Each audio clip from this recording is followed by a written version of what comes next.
Ladies and gentlemen, we are live. Ward up, everybody. How are you guys doing? At least I assume we're live. Hopefully I didn't say all that intro too late. We are live. Change of pace today. What up, Oja Swinny? Quick in the chat. Change of pace today. As you can see, I'm wearing my Slacker table shirt. Slacker table shirt. I'm in a slacker kind of mood today. I did a lot of writing yesterday, and I figured I'd try something else for tonight's late night live. And I wanted to do some origami. As you can see here, I have a few random origami models that are always sort of displayed around my home. What up, Judy? Yeah, so I figured we would make some origami. If you guys want to fold along with me, by all means, join. This is not going to be necessarily specifically tutorials, because there's lots of tutorials on the internet for cool origami stuff by people who are much better and more versed in origami than I am. I am just a fan of origami, so I figured. Slackers rock. Slackers! Oh, I couldn't. That was a complete dab fail. I couldn't remember which way my arms were supposed to go and which way my head was supposed to go. What up, Jesse? Yeah, I figure if origami goes by quick or it's not exciting, we could do some writing later, perhaps, depending on how long this one lasts. But I wanted to make some origami. I know I've mentioned folding this quill on either an IGTV live or a YouTube live or a YouTube video in the past. So that's what I'm gonna do. That's gonna be the main focus of today. These other ones are just things that, this is my favorite thing I've ever folded. Is five connecting tetrahedras, or wait, 7 connecting tetrahedras? Maybe 5 or 7, I can't remember. Maybe 7. I originally folded one of these many years ago, when I lived back at on my parents' farm. These pieces were folded out of, on the original, it was much bigger, and they were folded out of pieces of paper the size of US dollar bills. I lived in the US, or at the time, maybe I was just visiting home. Anyways, the US bills could be folded into these pieces. And then fast forward a number of years, I decided to make a smaller one, which was way more challenging because I read somewhere on the internet they recommended not doing it all in one color or using white. So normally, like on my original one, there was like a blue tetrahedra, a red tetrahedra, a yellow one, and then you fit them all together. But mapping out where each one has to go in through the other ones when they're all white, or all cream in this case, was much more challenging. Nope, they're not glued. Each one of these intersections is like folded around inside, so they hold themselves closed. But nope, no glue in this one. So this is my favorite thing ever. And then I went through a little, a bug phase. I still really want to fold a really good ant. Ants are one of my favorite creatures on the planet, and I've been wanting to fold a really dope ant origami piece, but every time I do, the paper I use is too thick. I'm notoriously bad for not using proper origami paper. These are all made with, this is just writing paper. This one's actually, this tiny little guy is Tomoe River paper, which is kind of hilarious for any fountain pen or pen people who know that paper. That's what that little guy is made out of, so that I could fold it out of it would have been the size of this, but I made it out of a much smaller piece of paper so I could fold it much finer. It was much more challenging, but...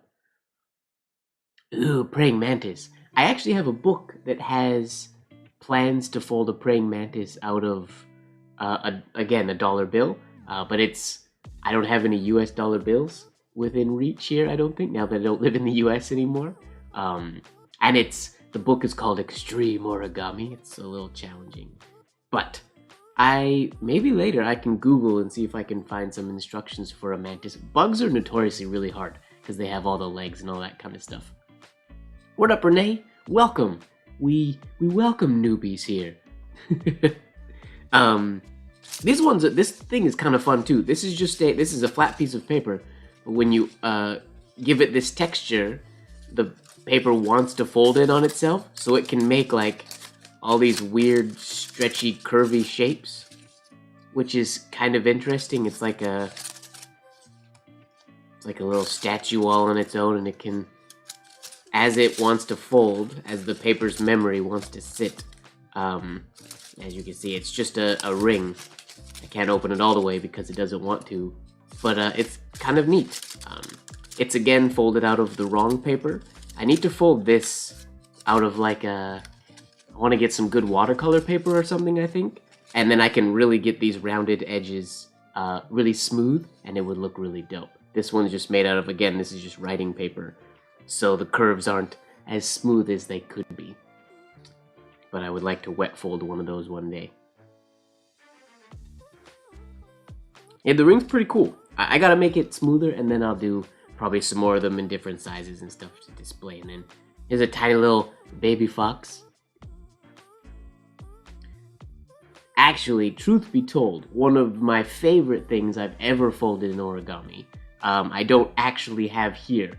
It was a fox, and it was designed by Hoàng Tiến Quyết. I don't know if I'm saying his name right, but designed by him, the same guy that designed the quill that we're gonna fold a little bit later. But it was a really, really detailed, cool fox, and I folded it out of a smaller piece of paper than what was recommended, so it was super, super detailed and quite challenging. And I took that to Hong Kong, and it was a gift that I gave to Kahlo, because she's obsessed with foxes. And unfortunately, her puppy, Cola, ate it. It was the jealousy of the little fox destroyed it, so I will have to fold another one of those. I'm not saying that to make Kahlo feel bad. It's not really a big deal. It's kind of a more funny story this way. But I gotta fold another one of those. It was, again, all in cream, and it turned out pretty cool. But this is a tiny little baby fox, actually designed by the same guy. He's one of my favorite origami designers, Hoàng Tiến Quyết. Pretty sure his Instagram is in the description of this video.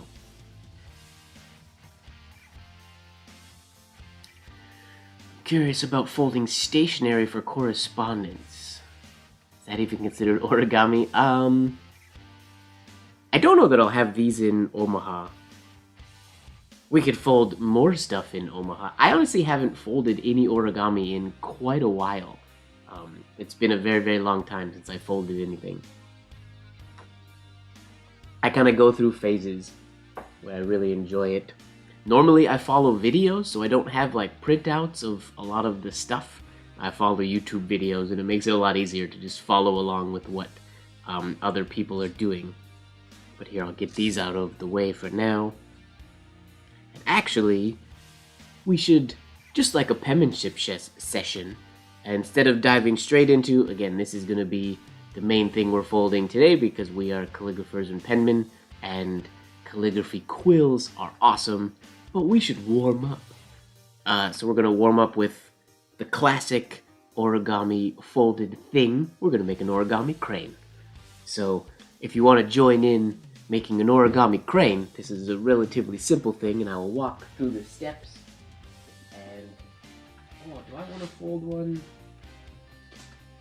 Do I want to use regular origami paper or other paper? I have regular origami paper right here, which I could use, I suppose. Yeah, we'll use this. Why not? What color should our crane be? What do you think? I don't know how delayed the video is today. I don't know how long I should wait for a response.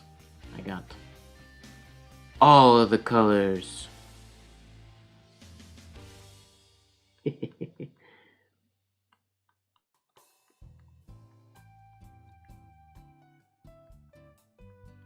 When I originally bought this origami paper, I thought it was the classic, like, colored on one side, white on the other. But it's just all one color, which was unexpected. Let's see, let's just pick a color at random. Oh, a little sky blue. Okay, sky blue origami crane, here we go. For anybody curious, this paper is called Tant, Japanese origami paper. It is a highly reviewed origami paper that I got a number of years ago. But like I said, I don't fold with it very often because I mainly fold with writing paper that I just have. I should fold with my old practice papers. That's a good idea. Alright, here we go. Zoom out a little bit. And we will start folding an origami crane. I'm going to try to keep my head out of the way today. I'm going to start with folding corner to corner. I think one of the things I like the most about origami is just the precision that it calls for. Precision and patience, which are two things that I like a lot. Alright, then we'll go the other corner. I feel like most people have folded origami cranes before. They're like a pretty standard origami foldy thing.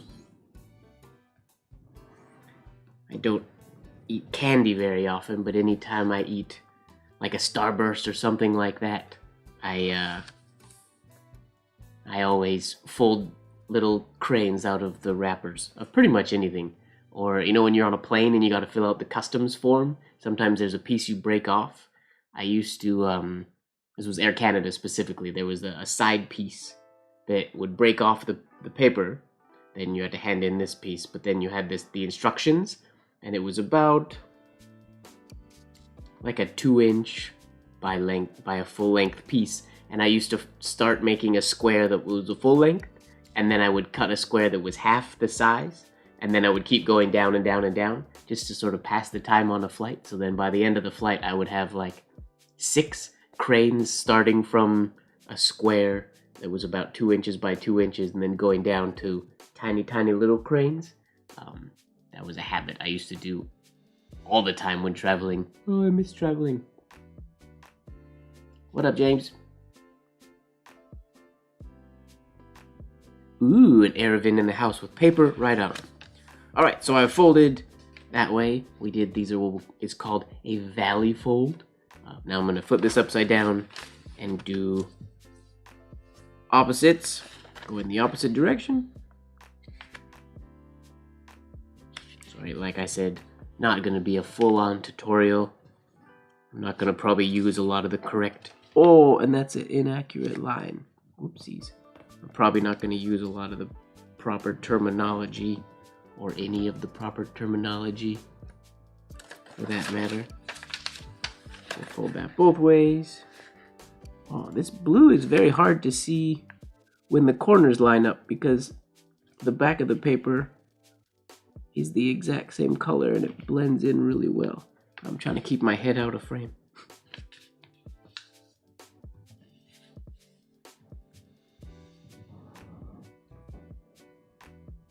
There we go. So we have folded corner to corner and edge to edge.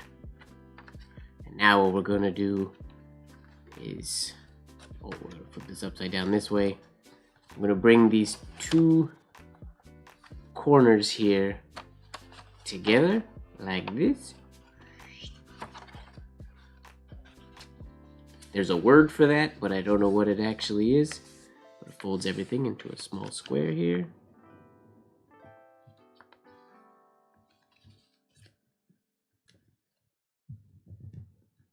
Ooh, we definitely will do a paper carving live one day. I want to get a little bit better at it first. What up, Giancarlo? Welcome. Yeah, I definitely want to get a little bit better at paper carving before I do a live video of it. And then, so now for the next step of the crane, if you have this shape, you want to go with the piece that is open. You can see here the one, everything is closed on the top point, and then there's a bottom point where everything is open. You want to have the bottom point towards you, and you're gonna fold. I don't think this is the official term, but somebody called this at one point in my life Somebody called this the ice cream cone, and that's always stuck in my head, this shape. So you can see we're just folding the top one in there, and when I fold the next one, you can see this kind of shape that it makes. It's like a little ice cream cone.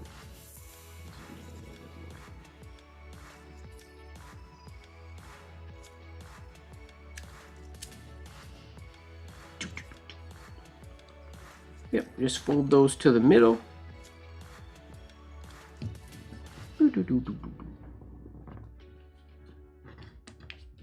I'll go slower when we do the quill a little bit later, because that one I'll be following instructions.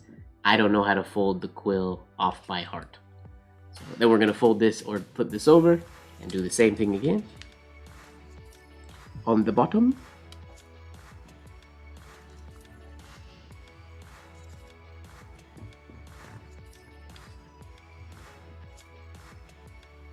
I'm not being very precise right now. I'm gonna have to pick up my preciseness when we go into the quill, because the quill has a lot more tiny folds, especially in the point.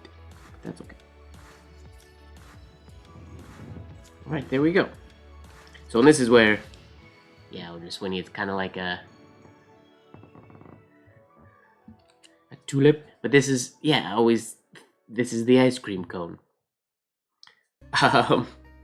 I don't know, I'm pretty sure that's not an official name or anything for it. I should definitely use practice sheets, especially when I practice on like the thicker papers that I write on sometimes. Inconveniently, my desk area is super clean right now, and I have no old practice paper within reach. I just recently, aka today, cleaned up a bunch of stuff, and all that stuff is being sort of sorted on the other side of my apartment. So I just folded this top part down at this fold line, and then I'm gonna do that same thing on the other side. Fold and unfold. There we go. Now, we unfold the one side, and you just take this top piece of paper. See here, this unfolds, and you take this top piece, and we're gonna fold it up along that line we just made at the top of the ice cream cone. And then as this pushes up, you see what happens, these side pieces wanna pull up. As we do that, you can reverse these two folds, and the whole thing is going to squash. I believe that's what this is called, a squash fold. As this pulls up, you'll see these edges are gonna fold down. If you get lost, for the crane, Google, I mean, there's tons of instructions on the internet for the crane. There's not as many for the quill, and like I said, I'll go slower when we do the quill, so that everybody can follow along. But we'll just call this our warm-up. So if you see, what I whipped from, we were over here. I opened this up. I brought this up along the line that we made, and then that naturally closes these two. So we have this giant, tall diamond shape. You can do it, Lori! And we're gonna flip that upside down and do the exact same thing on the opposite side.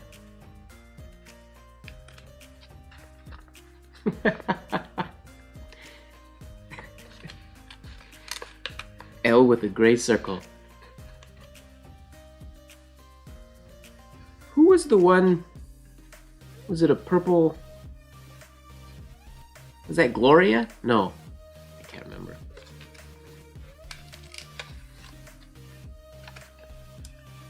So same thing on this side. Do that. I don't know if that's is that a squash fold? I'm not sure. Alright. So then once that's done, again we make sure that we have the open side, which was the side that we had towards us, stays towards us. Oh yeah, purple circle. Purple circle with a K in it. Right. She hasn't been here in a while. And you have, if you notice, as this opens, this little triangle on the inside, that's going away from you. That's super important at this point. Uh-oh. You must have missed just one step and then everything might have gone wrong. What we're going to do now is, on this top side, we're going to just fold this line into the center. So we're just thinning the whole thing.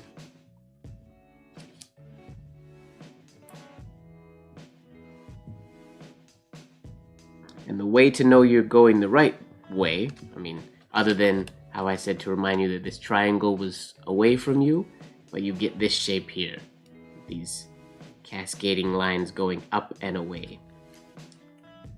If you were to do it the wrong way, example, if I did this, you would have the lines coming down, which would be wrong. So we do that on both sides.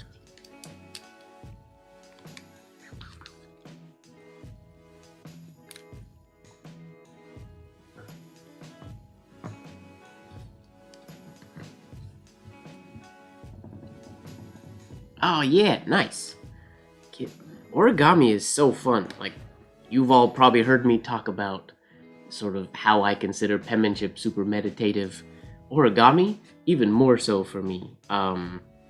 It's easy. It's something that's really easy to get frustrated with. And like, I can't even really consider myself an origami enthusiast. I just really like it. I don't do a ton of it. But reading like origami diagrams and understanding them can take some time to get used to. But that's also why I really like watching the videos on YouTube. Because then you just, there's one YouTuber named Joe Nakashima. He's really great. He does really simple designs. But his videos have the pictures of the diagrams as he's doing it. So you learn to read the diagrams as you're following him. And you can pause, you can slow it down. You can repeat stuff if you missed a step. They're great. But it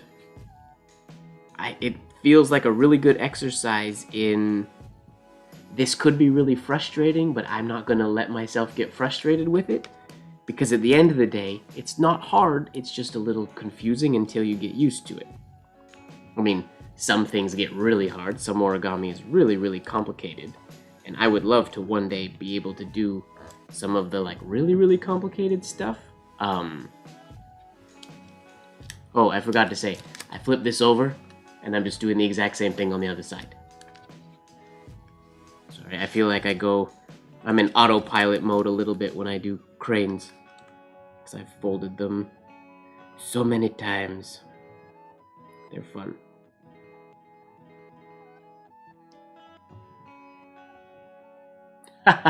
Yeah, don't get lost. That actually reminds me, John, of there's a mathematician. Randomly, I would say my favorite mathematician, which for anybody who knows me well knows that I hate math. But there are some mathematicians out there that consider themselves visual mathematicians, and those are people who make puzzles and stuff like that. And there's a famous visual mathematician named Martin Gardner. At least I think he's famous to me. I'm pretty sure he's famous. He's written books and stuff. Martin Gardner. But he made it's not really origami, but he made a paper folded toy called a hexaflexagon. And it's essentially just a colored disc type of things. Then when you fold it, there's a ton of different, as you fold it, it changes and it'll change colors. And it's like it's never ending. Like it's a two-dimensional object. It's not because it's folded paper, but it's like a two-dimensional object. And then when you fold it and it changes colors and different pieces of it are different. So it's like it's folding into itself. And he, in this one, I think it's in a documentary, said the joke of how don't get, like, if you get your tie stuck in it and you keep folding it, it's going to suck you in and you're just going to disappear into the hexaflexagon. What's going on, Mom? We haven't started the official build for the night. We're getting warmed up with just a paper crane. This will be our official build. We're making a quill, but that will start once we finish our crane. A mathemagician. Yeah, exactly.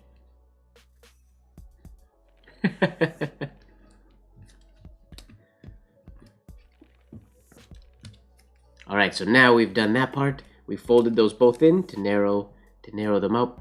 Now we're going to take these top two and fold them into each other. And the same thing on the other side. So we're essentially just inverting those two. Inverting? That's maybe the wrong word. But then flattening it down. So we end up with this shape. And then what I'm going to do is take this piece here, and you're going to fold it up at the middle. Haha, are you in trouble? Don't be in trouble. It's okay. So when you fold this up, it's going to only fold to the middle. You're going to fold it up all the way up. It should match about as tall as these other points. And then same on this side over here. This one we fold up. And now we're going to do the same thing we did 2 steps ago, where we take this top piece and we fold it together. And this bottom piece and fold it together. And that gives us, once these pieces are folded that way, we have inside here, this is our head and our tail, or whichever one you want. Normally I go with the nicest one I use as the tail. And then if there's one, like this one is a little bit less precise, I'll fold that into the head. But that's up to you. Either or, head or tail. I'm just refining my folds here. But these fold in half. So we get these points. This will be the head because I messed it up a little bit. Alright, now this is a shaping. Essentially, most of the folding is done with the exception of the head, but we'll put the head in at the very end. Yeah, the quill will be fun, and I'll go, like I said, I'll go slow, and you guys can ask questions if we get lost and stuff like that. And there are, in the description of the video, there's a link to the directions that I'll be following. So if you're having trouble following me, the directions, the pictures that I'm going to be following are linked in the description of this video. So you can grab those if you want to see. What I'm going to do here, you'll notice if I pull this out, I'm going to pull it out so that it sits along this line that's right there. As I pull this out to that line, that's going to unfold this bottom piece, this bottom bit a little bit, and then I'm going to squish that closed. So we're just moving that fold that was down there so that this point naturally sits out instead of straight up. And then I will do the same thing on the other side. You take this point and you just pull it out and then re-squish these bottom points. Whoa! It's a white K with a purple circle! What up, Katra? Katra! Oh, that's a lot of Zentangles.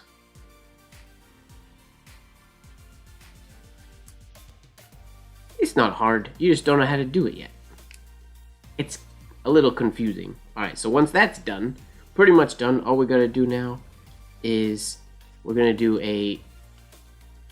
this is the head. To fold the head here, you're basically unfolding this point. And if you watch, if I push right in the middle here to make this line that goes down the center fold the opposite direction, you'll see what happens there. That's where it went from that to press down, and it folds in on itself. And then when it's going down in this angle, you pinch there. So now we have the head of the crane. So we have the head and the tail and the wings. So you leave it up this way or hold it up this way. Pull the wings out. And then if you hold down here at the base and you pull the wings straight out, this part is going to fold out and make like a little bubble or a little torso, like so. And there you have there's the body of the crane. And then I like to curl the wings just in the styling step. So they're curled on both sides.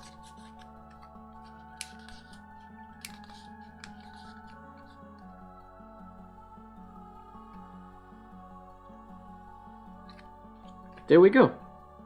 There's our paper crane. And if you want, you can go one extra step in this. With the feet, if you just kind of bend those out, the feet, I don't know if these are considered feet, but the little points on the bottom, if I just give them little bends diagonally, it gives it, I guess you could call them little feet to stand on. So it will actually sit, it'll stand straight up like that. Or it can just fall onto its wings as well. It's also pretty and nice. There we go. Origami crane. What up, Marilyn? We're not writing today. I don't feel like writing right now. I might write later, but for now I want to do some origami. So there's our little crane.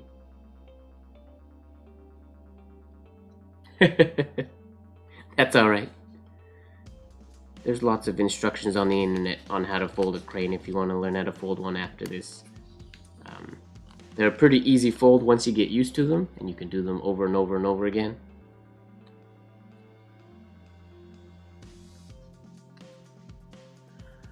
Before you fold the body out, you can pinch under the neck and pull the wings to make it flat. That's true. And there are once if you do this, what Renee is saying, before you pull the wings out like I did, and you can pull the head and tail, and it will make the wings flap a little bit.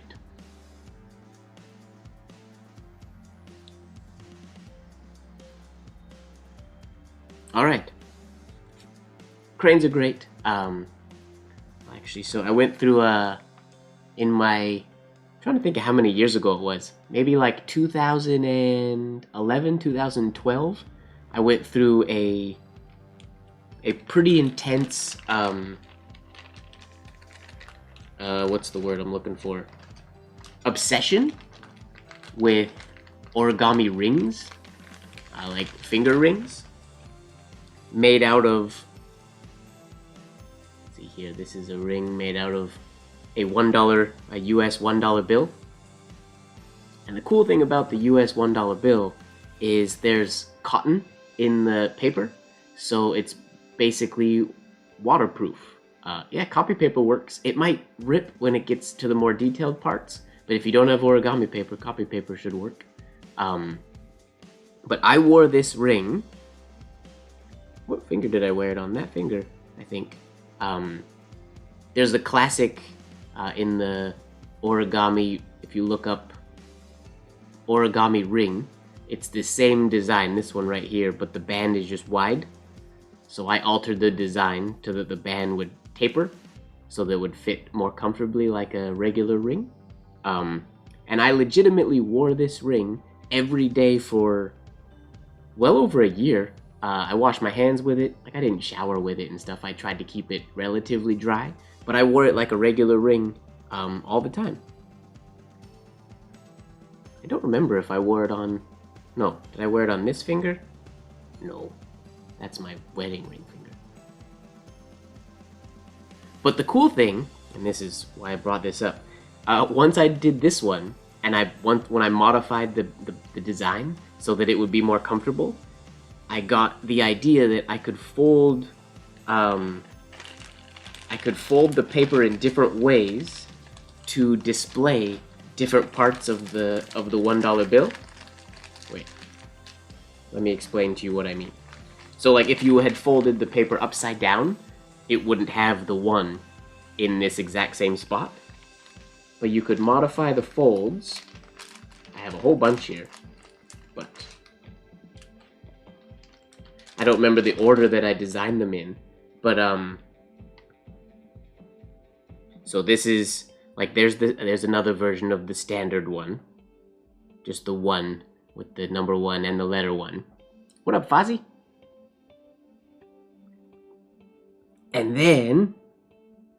check this one out. So here's a different one. Same idea. This is probably one of the cooler ones. It has the number 1, but not the letters.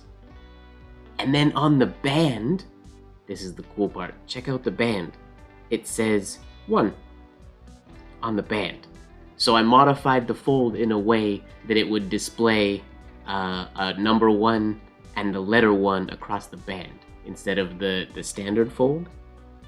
And then, this is a fun one. This is a tiny one. I couldn't fold it big enough to fit on my regular finger, but it could work for somebody with really small fingers or a pinky.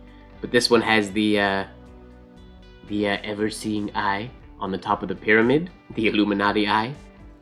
And then on the inside, check this out, this is cool. On the inside here, in there, that fits against your skin, is the 1, which is super neat. And then this one's probably my favorite one. It's the smallest, and it's just the nice circle or the oval with a 1 on it, and then nothing on the inside. But it has the thinnest band. I wore this one, you can tell just by the wear on it. I wore this one a lot as well. But all just by tweaking the designs. And then I have some Canadian bills here. But the reason I brought these up, yeah, just 1 bill. So each one of these is one bill. Like this is silly, but like there's a $100 bill. Folded into a ring. I could wear this. It could be like emergency money. If you're out for the night and you don't want to spend all your money, you keep this. And then, as in case of an emergency, if you run out of money, you have a $100 bill. Silly. Absolutely silly, but it's fun. Then I have some Canadian. Here's another design. So this one is a rectangle instead of a square, so it's tall and thin.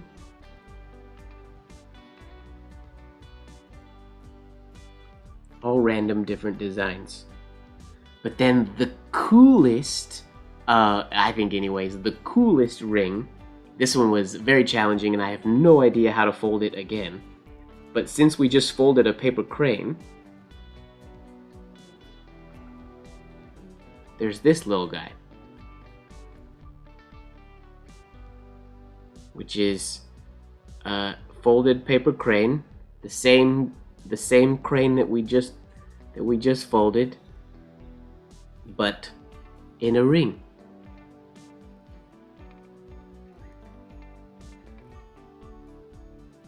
And then again, little thin band so it's comfortable. Not as thin as the $1 ones, but this as well. This is folded out of a piece of paper that's the size of a US bill. I was figuring out how to do the fold. The instructions were not very clear. So I've never actually folded one out of a bill, and I need to. But I no longer remember how to do it, and I don't know where the instructions are to do it anymore. But that's my crane ring, which is a fun one. But the crane part is the same as the crane that we just folded. It's just making it a ring. I didn't design it, somebody else did that, but that's a lot of cash on the table. I mean, this is the only one that's a lot of cash. The other ones, these are just ones. So this is $101, 2, 3, 4, 5, $106. Put those to the side. Okay, are we ready to dive into our quill?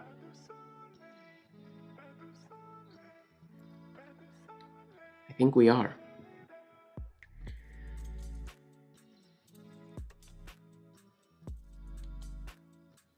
Oh yeah, you should have a lot of origami paper there, Mike or Mom. From me for the kids. Oh, Renee, this is how I get very obsessive with things. When I get really into things, like when I started learning paper carving, that's basically all I did for like 3 days. This was something I folded origami rings for months. Figuring out the new designs and experimenting with them. And then after everything was said and done, I still wore, I wore this ring for over a year. Pretty much every day. It was just the ring that I always wore on my finger. Now I have a leather one. It's in my bathroom. I haven't worn it in a little while. But when I go out, I usually wear a leather ring. But normally it used to be back in the day this $1. Maybe I'll start wearing it again, just for fun. Okay, here we go. Origami Quill. Now I think to make this easiest for you guys to see, I think I'm gonna fold it out of a larger piece of paper than my, hopefully it's still gonna be nice and visible. I'm gonna fold it out of a larger piece of paper than my origami paper, because if you fold it out of regular origami paper, which is I believe 15 centimeters by 15 centimeters, it comes out smaller than a standard quill, and this is sort of the size that a quill would be. So if you want to fold a quill that looks or that feels the same size as the one I'm making, which to me feels like a quill would be, it is a square that is what size? 8.5 inches. Right, I already knew that. I had to measure the centimeters. That's what I was doing.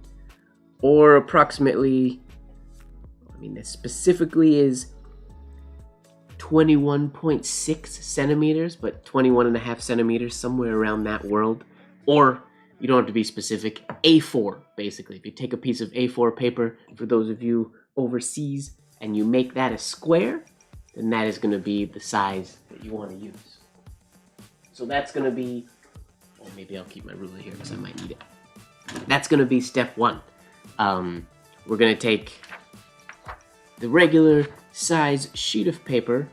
I'm using a letter size sheet, but if you use A4, that's totally fine as well. And we're going to make that into a square. If you're using origami paper or you have paper that's already a square, you're a step ahead of the game. So what I'm going to do here, I'm going to actually mark this with a pencil. There are many ways of getting perfect squares, but I don't because this isn't origami paper, I don't know that these edges are perfectly square already. So what I'm going to do is get my cutting mat, which is conveniently right beside me. I'm going to get my cutting mat, and I'm going to get my square. You don't need a cutting mat and a square. I'm just being overly cautious. To get a square, you just fold along this one edge, and if you cut along that line, this is what you have left over here is going to be a perfect square, basically. Or close enough to perfect. I'm just being extra meticulous.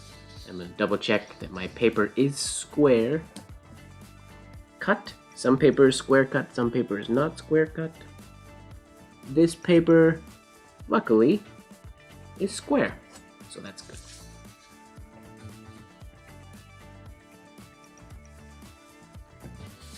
Let me measure.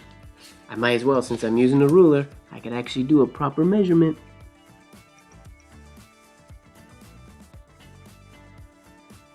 Eight and a half, and it sits on the outside of that line. Okay. Precision.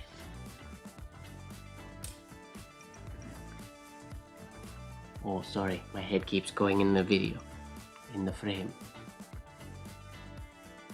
Bring down the brightness a smidge.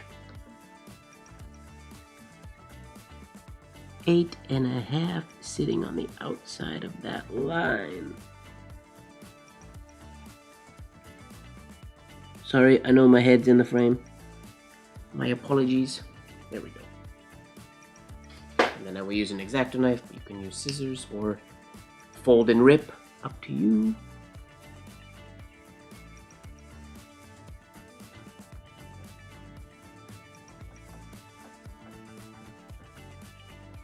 Really? Did that not cut? Is my knife that dull?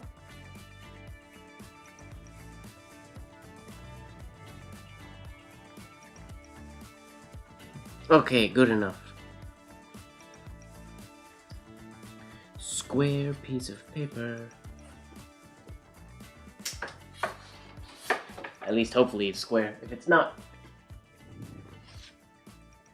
we will deal with that later.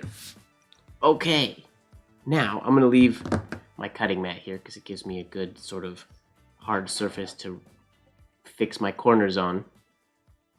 Yeah, I mean, I have a package of blades. I have to probably gotta replace that when I was cutting leather the other day. I might just drop it though. I might just sharpen it.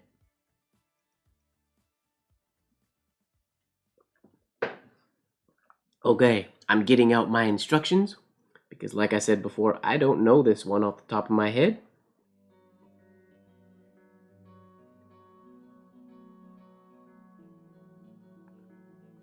Where are my instructions? In my gallery. There we go.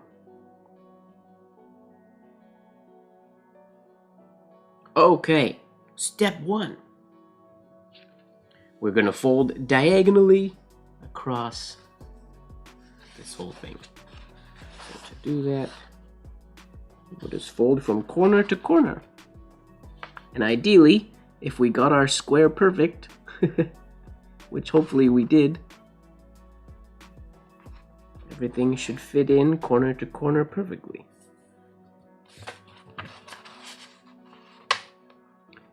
The more precise you can be, the better your outcome is going to be.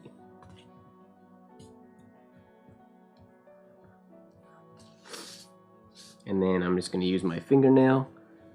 The proper way to do it would be with a bone folder or something like that. There we go. Folded that. Side up or side down? Right. I'm now realizing I'm using the one downside to using not origami paper. So if you're using origami paper, we'll say there'll be colored side and white side. Colored side down when you make this fold. So I will explain that more so than I'll show it because I'm going to use a piece of paper that is just all white because I don't have white and colored paper that's big enough for demonstration. But so white side up. Now you're going to fold from this top corner. You're going to fold this side edge to the middle, like so.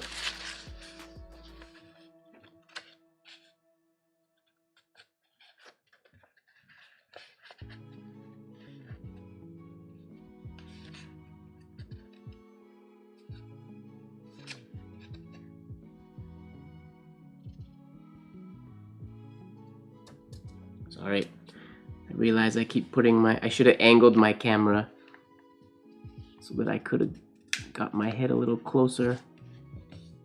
There we go. So we go corner to middle, and then same thing on the other side.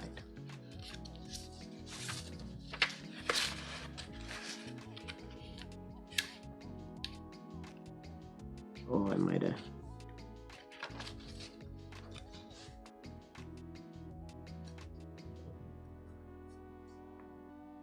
Overshot that one a little bit. Whoopsies. Oh well.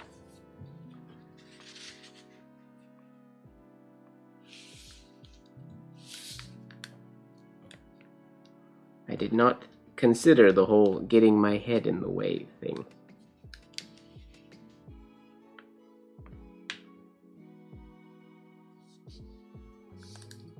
Okay. So there we go. We have the giant ice cream cone.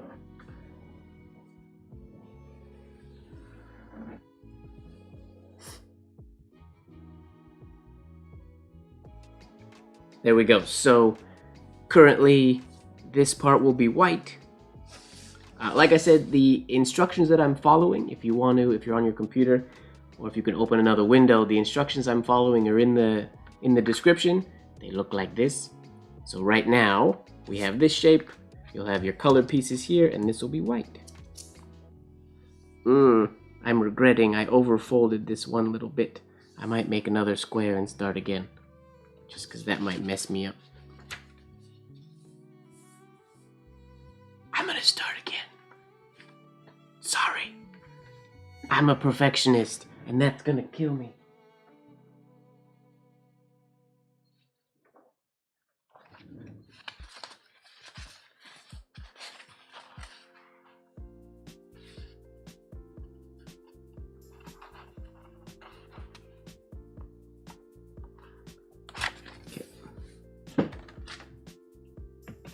I apologize.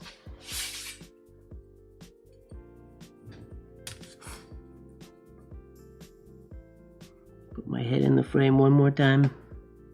Not one more time, it's gonna be a lot more than one more time, but...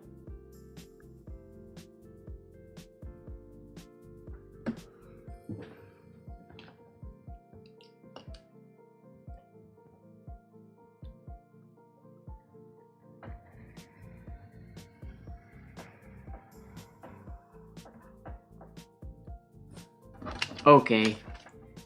Take 2. If I mess this one up, I'll just keep going with it.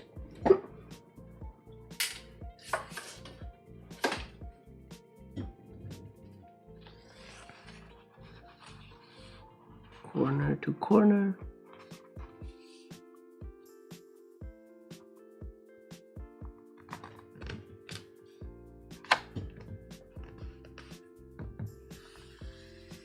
There's probably much better ways of doing this, as far as getting these long folds to be perfect. Origami masters probably have a special technique that I don't know. Glow folding? I mean, luckily, the paper will glow. This paper will glow in the black light, so I guess if we hit midnight, we are glow folding. It's a late night glow folding party. Alright, now we fold again this side edge to that middle bit. And I'm gonna be a little more precise this time.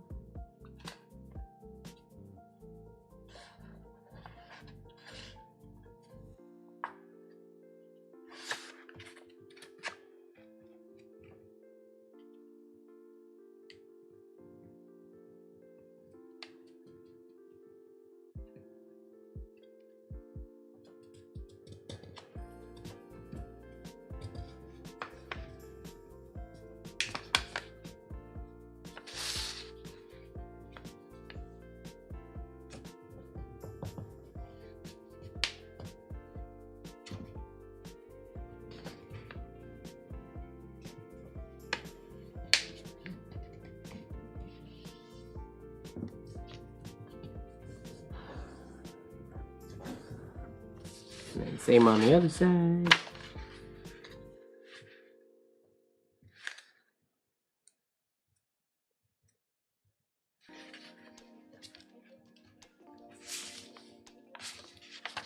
Be honest with you, I think I made the exact same mistake, but that's alright, I'm gonna keep going.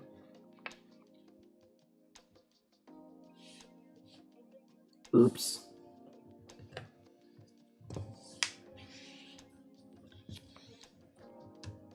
I'm not good at folding under pressure. I can write under pressure, but I can't fold under pressure.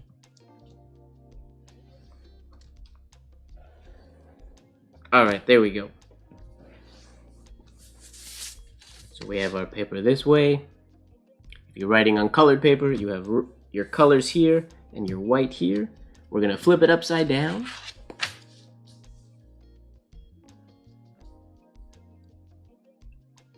Now we're gonna fold these corners, these 2 points right here, to the middle.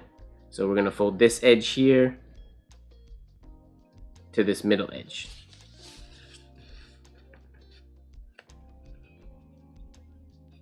And this is gonna be the, unless I'm mistaken, this is gonna be your nib. So we're gonna wanna have this part be super precise.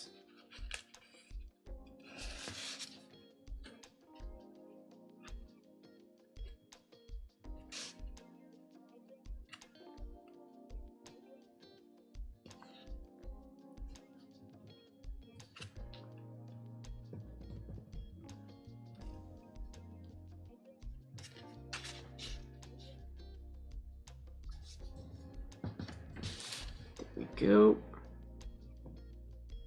There's one side. And then do that same thing on the other side.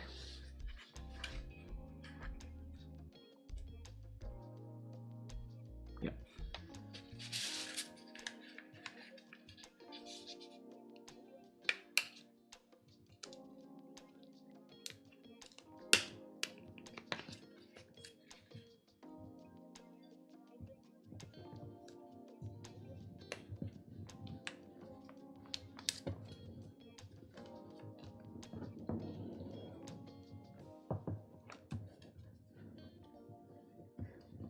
There we go. So we have here, this will be your white bit, and these parts will be colored. Now, we're going to, if you imagine a line from this point to the middle here, if I sort of put my finger in there and press this down, I now want this line, so that's this line here. Zoom in. We're taking this line here, up, and pressing it down, and it's gonna fold along this line right here, so to the corner.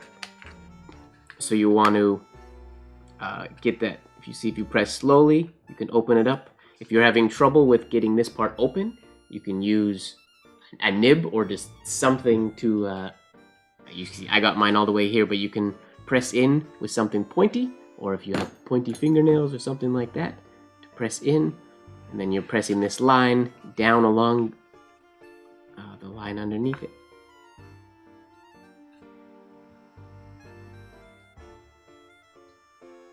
And then flattening this out.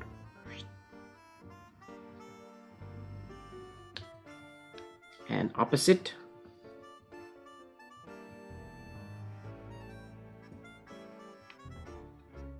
We better hope that I don't make any mistakes, huh?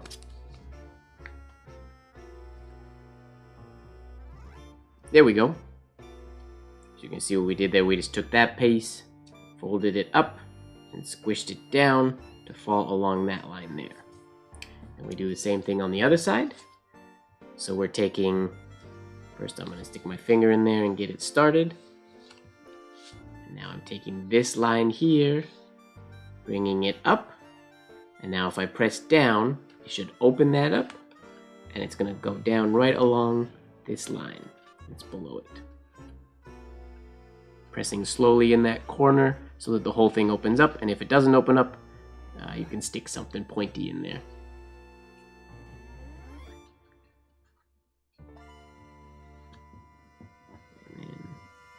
Pressing all those folds down, nice and smooth like.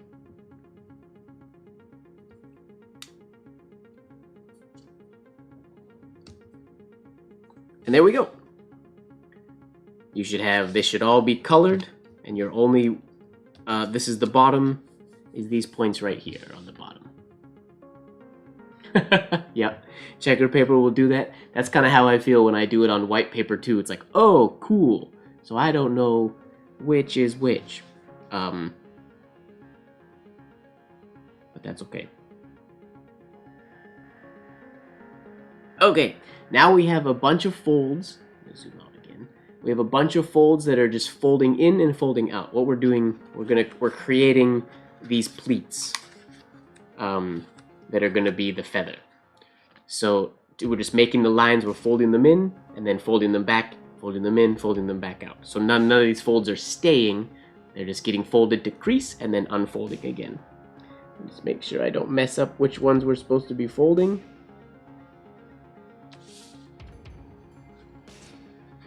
The center point is right here. This little center point where everything is meeting, that's gonna be, so we're not folding any of the pointed stuff down here.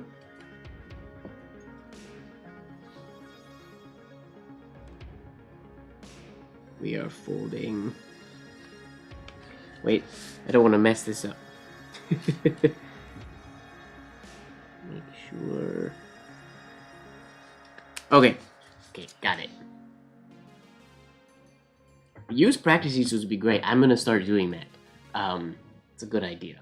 Okay, so if you imagine taking this folded line right here that we created, fold it in to this middle line here. So essentially you're creating a dotted line, or you're creating a folded line that's gonna go out this way, right in the middle there. So you're taking that. It's a little hard to see, but you know, by this shoulder, you can take from this point here and get that shoulder to the middle.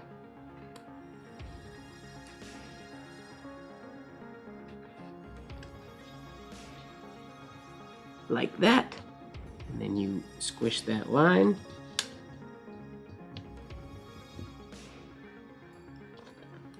And then out. There you go.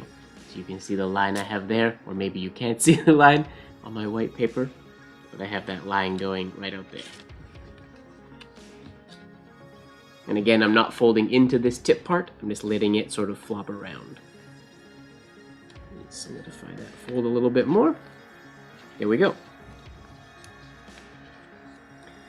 Now I'm going to fold along this line. Wait, no, I'm not. I folded that one. Okay, yeah. No, that one, we did that right. We'll do the same thing on the other side, so we don't get ahead of ourselves.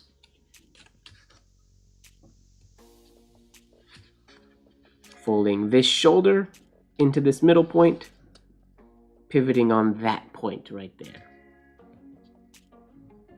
I'm gonna make my screen a little bit darker, so hopefully you can see my folds a little better. There we go.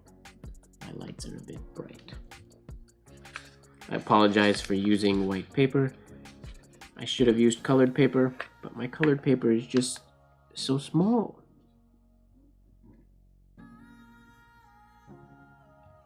Is that the right spot?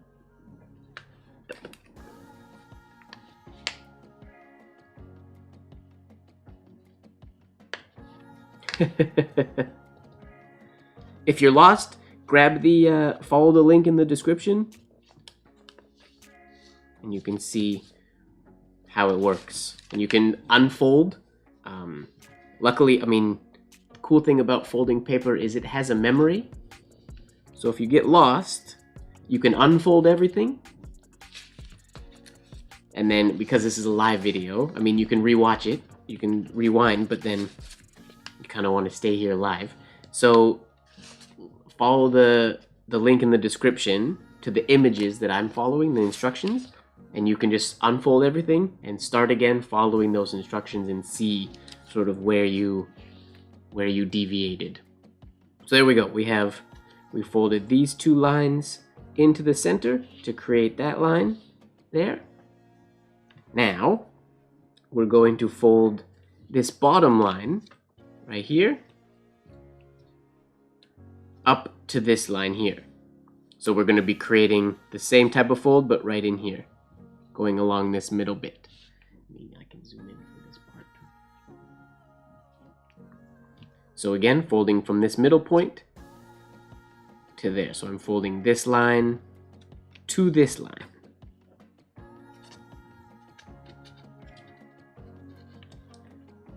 There we go. Fold up there. And I'm folding this point here onto that line.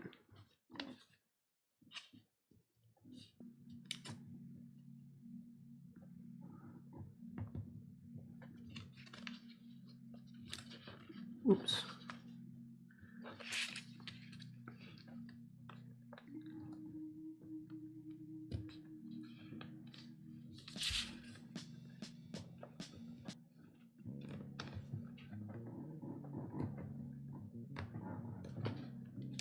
There we go.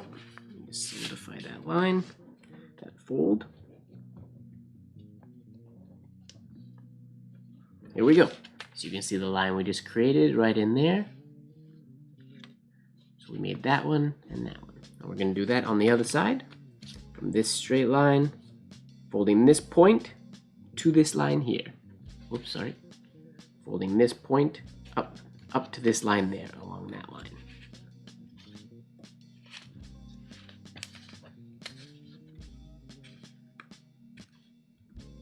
You can see what I like to do is get my thumb sort of in here to start off this fold. So I have my middle point set.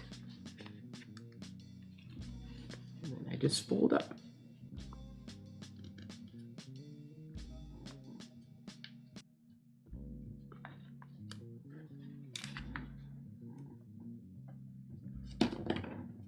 There we go. Just solidify that one. Grind that fold in there.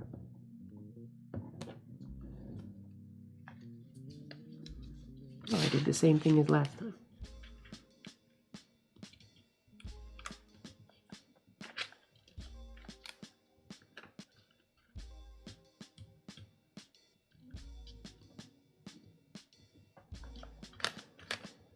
There we go. Cool.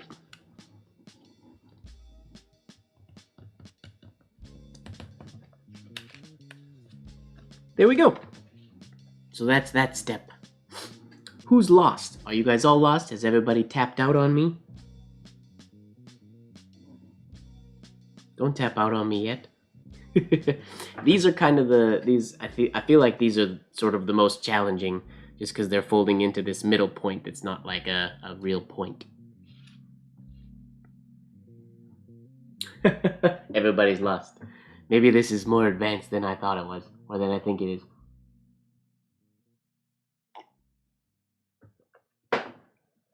Okay. So we created these two lines, and these two lines. Now I'm gonna flip my paper. Am I gonna? Yeah, I'm gonna flip my paper over.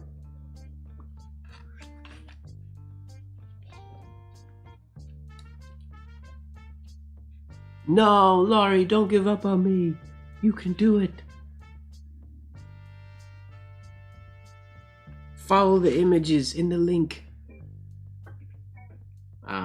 We're gonna do the exact opposite thing that we did on this side. So on this side we folded these corners to make these extra lines. Now if we flip it upside down, we're going to fold, we're creating lines right here and right here. So we're doing essentially the same thing. I'm going to start by folding this long line that we created into the middle. So we're creating a long line up to there.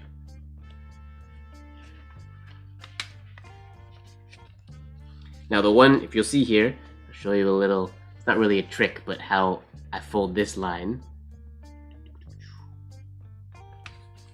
Once this is here, you can sort of, now that there's a fold here, I can pinch that fold, and I can pinch this and bring it to the middle point. It's a little harder to pinch the pointed part, but you pinch that fold,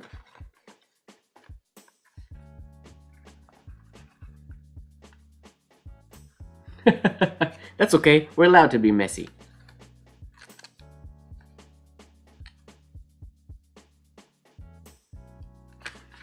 So if you pinch that like that, so we fold that all the way over, and now I'm taking that fold and folding it, or taking that little pinch and folding it into the middle.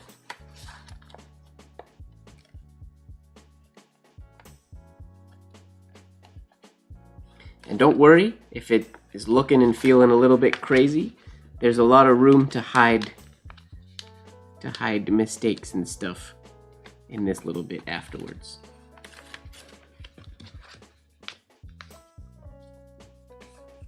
So there we go. You see, we pinched that, and then when I fold this up, I get there. I can now bring that line to the center, crease this all the way along to the bottom.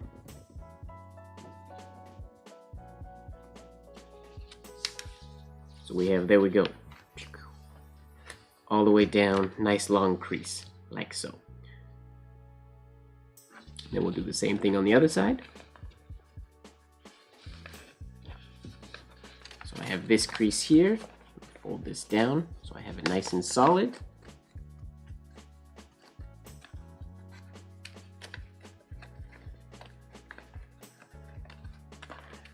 Now I'm going to take that and fold it in.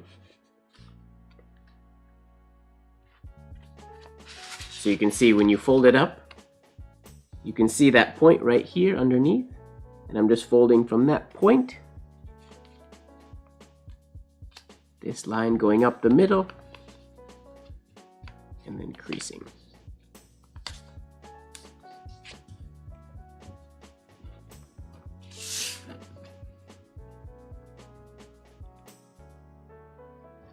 There you go, you're just making a little slim paper airplane. At the end of the day, if it comes out like a little slim paper airplane, that's cool. You made a cool paper airplane. Alright, so there, we made those two folds. Now we'll do the next ones. So now we fold. Did I miss something?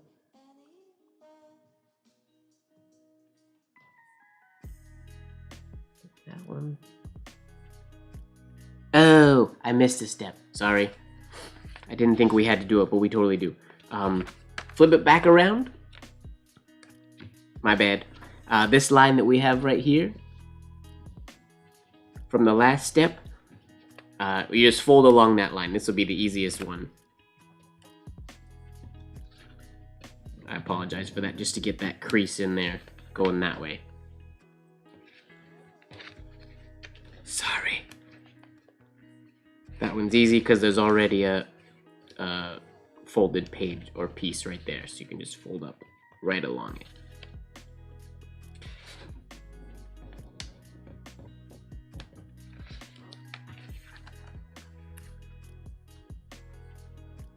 There we go. Now, flip back over. Back to tangling. You're giving up already? Okay, so now we're basically filling in a line here, a line here, and a line here.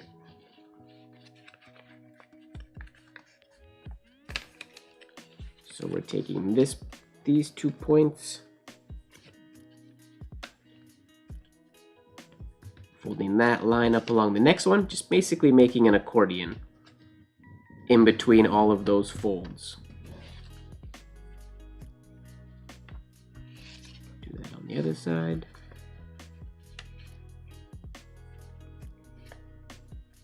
Ooh, too far. There we go.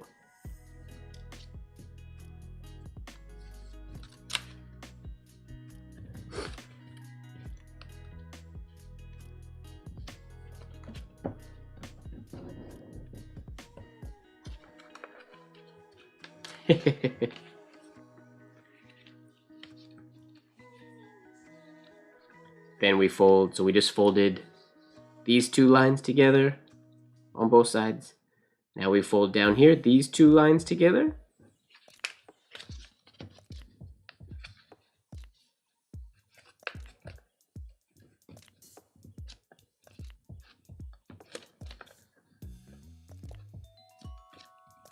Ooh, this is a groovy song.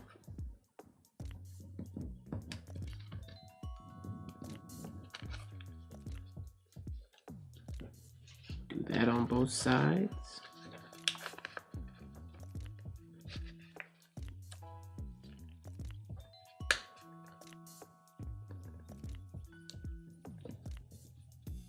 Just making essentially a little accordion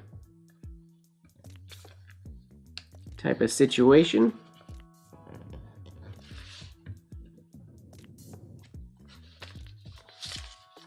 Alright, and then the last one, we're just going to fold this bottom edge up to that first line.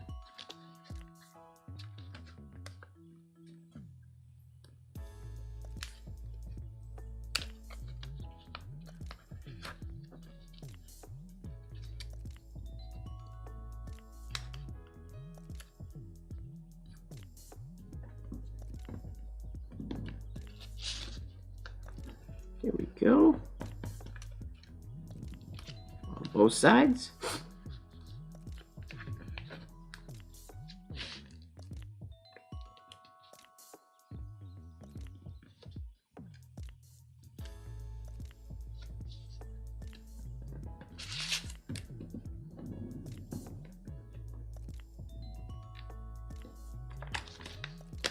Whoops.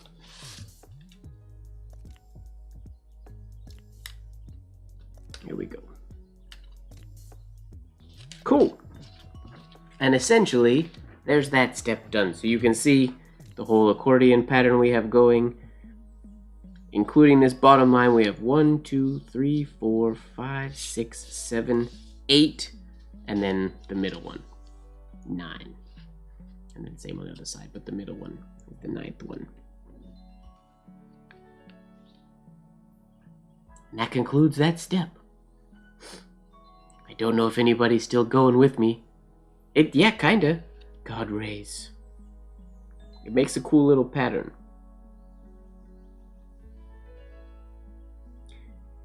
Now we're gonna do one more. Because these ones are so long, these long ones, you can see it gets pretty wide up here. So we're gonna fold one more right in the middle there. We're gonna flip the whole thing upside down again.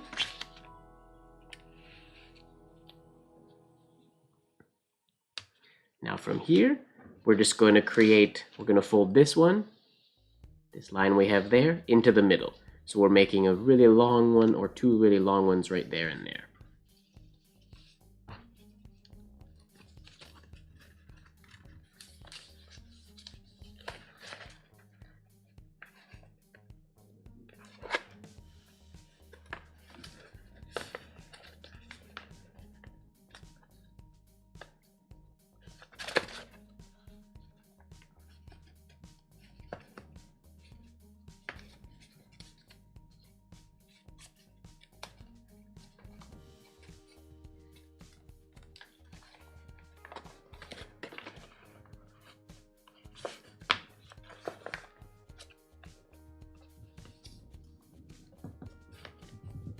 Nice long fold, and then I'm going to not cheat, but a little bit come up here and just refine the points so it meets right in the middle where it needs to.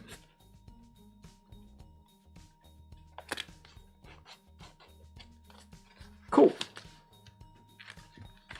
So there's that one, big long one, and we're going to do the same thing on the other side. And that'll be our last fold of this part of the quill.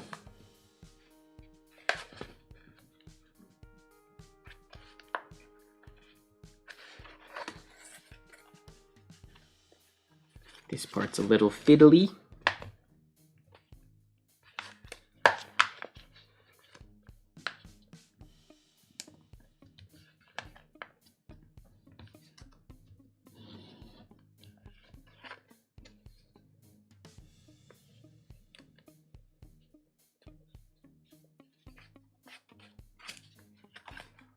Make sure it's in the middle. It is. Okay, good. Oh, it is sort of close, but not perfect.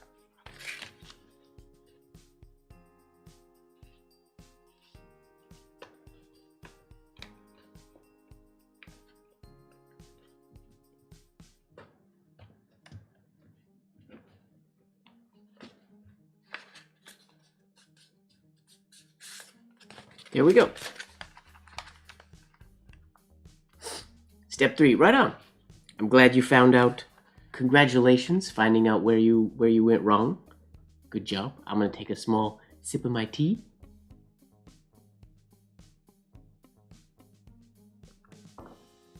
If you get a little too lost, take a break.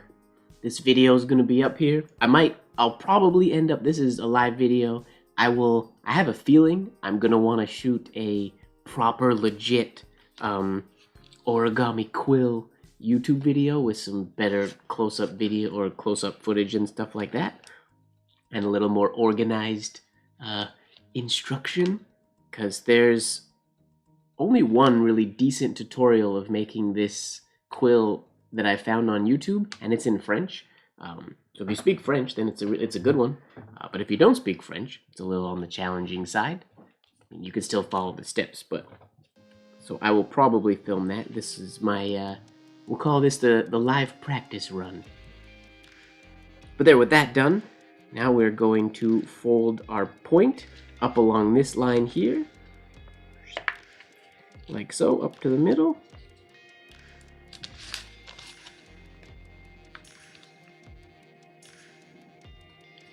Like that.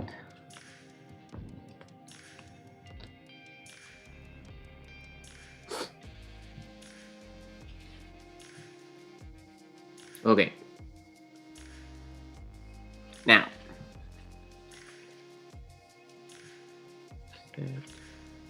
Yeah. So what's going to happen here, I'm going to essentially fold, if you see, this is all going to get folded in half like this, with my point up here. But now we want the point to be sticking straight out this way. So what's going to happen is, what's the best way to explain this? We're going to fold this point. We're basically creating a line from this point down, and from this point in, and from this point in. If that makes any sense at all.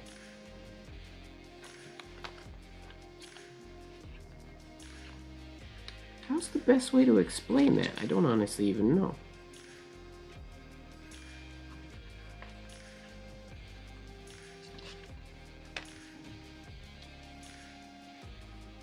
Oh, I missed something. There we go. Sorry, I did totally miss this step. Just creating a little fold here. So go to upside down, this side here. So we have our red up, or our colored up here, white up here. The way you can tell the two sides, the one side has the folds, the extra piece right here on a diagonal, and then the other side has nothing. This is just one solid piece of paper all the way to this corner. We'll go into that little corner, and you're going to fold this point, folding this edge along this edge here. So you're folding this up to there. But you only have to crease to the middle point. So I'm folding this up here, and then creasing to this middle point, so that when I unfold that, you can see my line stops in the middle. It doesn't have to crease all the way through. If you do crease all the way through, it's not a big deal. But you fold it just so it creases in the middle. You do the same thing, go in the opposite direction. This line to this line.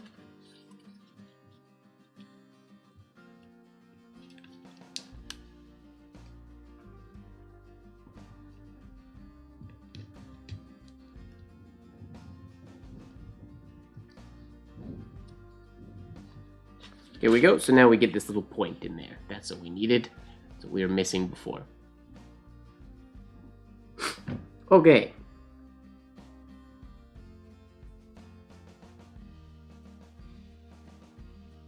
So now from there, we would have folded over. We would have folded these long lines. And then, now that we have those two lines, we fold this up. This is going to fold in. You can see how it folds into those lines. So we're folding along those two lines. And you bring this end together. And as that's all closing together, this large piece is folding in. See what naturally happens with that fold? We have that sort of beak type of, it's not a beak, obviously, because we're not folding a bird. But you get that sort of beak sticking out there.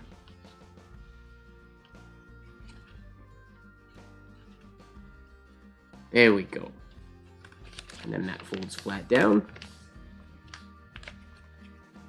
Right on. So we have that shape there.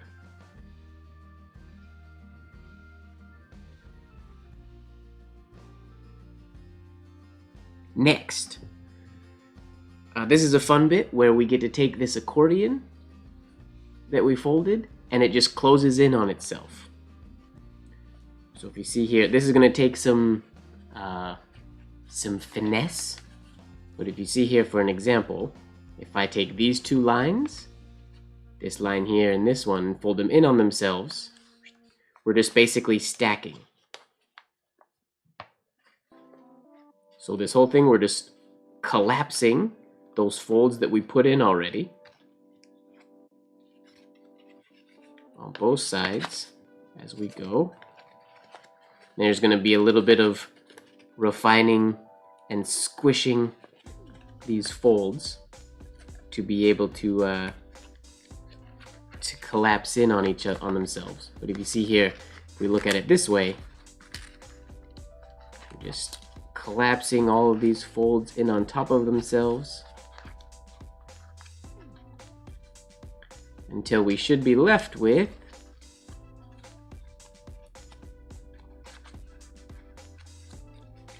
if I do it right,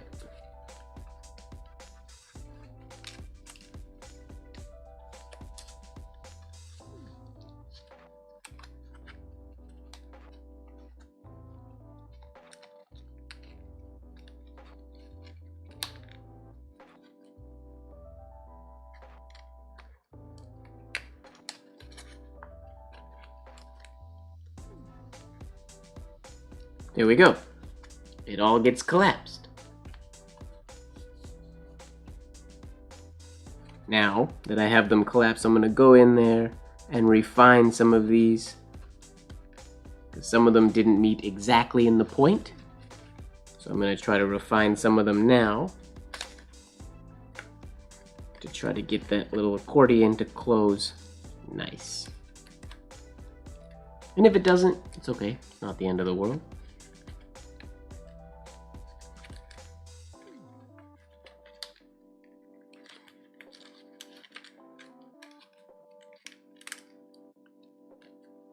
Where's that little piece coming from? Ah, get in there.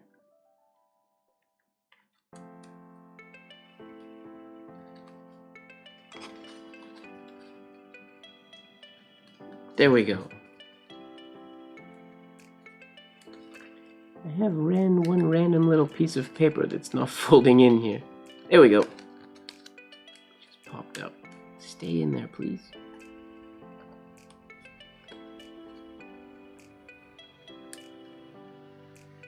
Okay. Well, this paper is very thick. There we go. So now I'm just going to squish this all. And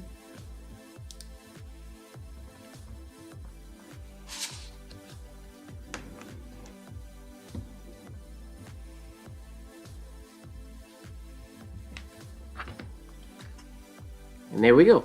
We have our squished quill. Like so.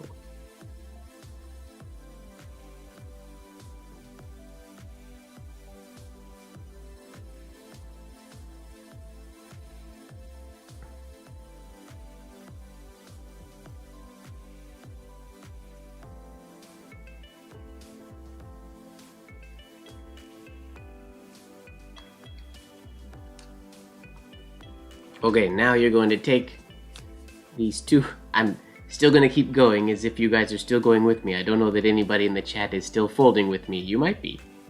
I hope you are. Or trying to. I'm going to unfold these two like so. You see how you can take, we keep everything condensed except for this. We just unfold the last, or the two halves, so we get that type of a shape. And then from there, I'll zoom in for this part. Now we get a little fiddly. We are taking this line and just squishing in.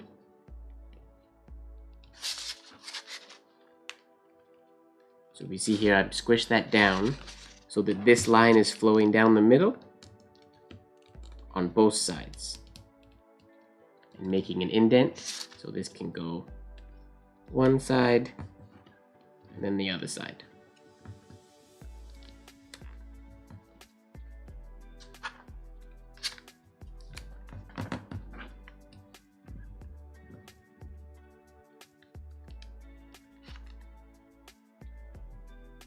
Alright, good night, Oja Swinny. Oh wait, Lori's off to bed. Good night, Lori.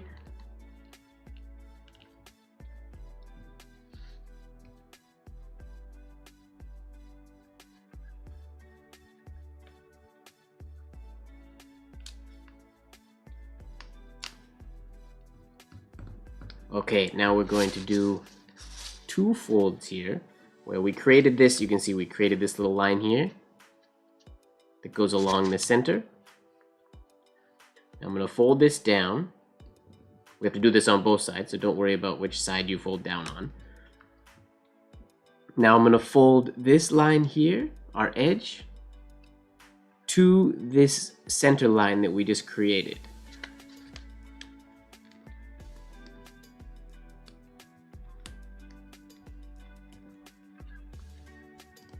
So it's not going to go all the way to the point.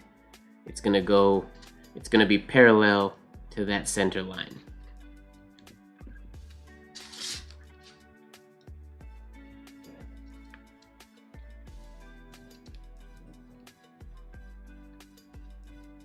I think. Am I doing this right?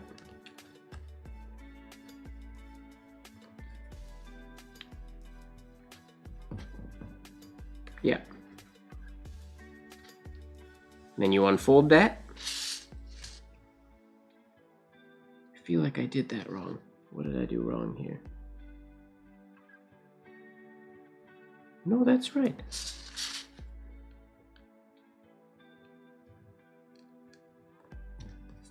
Oh, here we go. Okay, so I just got it. I didn't cross it over enough. We're going from this line, folding parallel to that center line. You can see this whole thing folds over. There we go. That's the shape we want. So we're not folding right to the point, we're folding the point over so that this line goes along that center bit. Then we unfold that. And we're going to do the same thing on the other side. So we flop that over the other direction and then just give that fold on the opposite side as well to reinforce it in.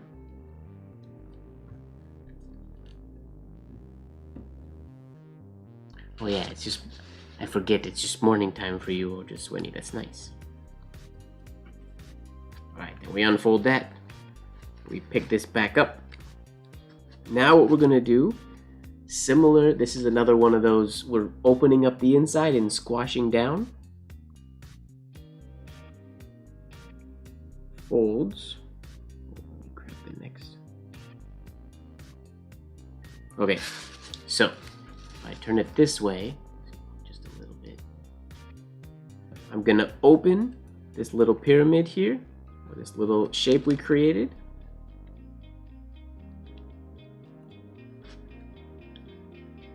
And as I press down,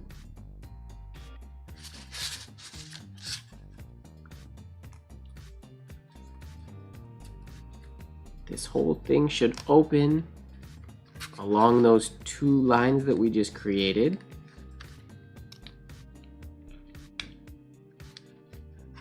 In theory. There we go. And we get to the top portion here. The paper is going to naturally just unfold itself at the top. So we get a straight line. Phew, there we go. That is called a squash fold. Squish fold? Squash fold? I think squash fold.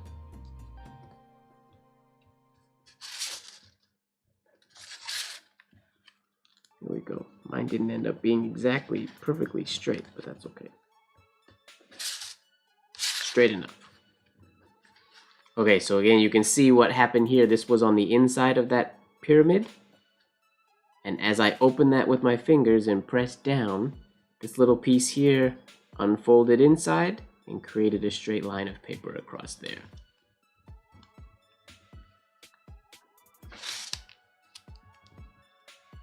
All right. Now, we're going to create the ferrule, I believe we would call it. One day I got to design one of these that can actually hold a nib. I got to find some way to fold like a straw into one or something, or some kind of a nib holder into one. I don't know if that's even possible. Okay. Now we're going to fold, if you imagine a line across here. Zoom in even more. I'll try to stay in frame. We're imagining a line this way. We're going to fold this down to that line. And you'll see what happens as we're folding down. We're going to create two folds going diagonally there and there. That are going to fold in. I think, yeah.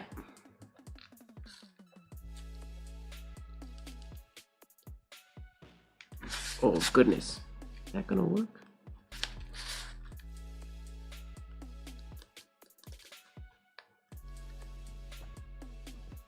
I'm just experimenting to see if I create this little fold first. You see the fold I'm making, just folding this line into the center.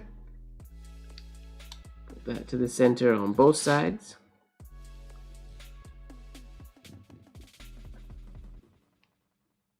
And then when I fold this down,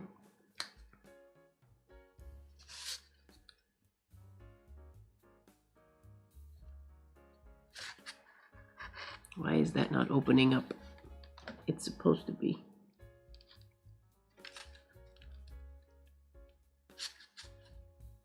I'm gonna get in there with a little, what can I use as a poker? I'm gonna use a sewing needle, since I have one close by here. Well, I can't really get in there.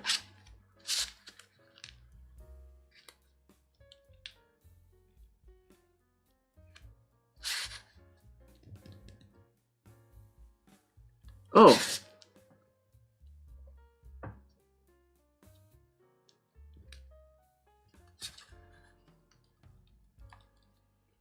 Here we go. Wait a minute. Got it. Now this squashes down. There's the shape we wanted. Whew.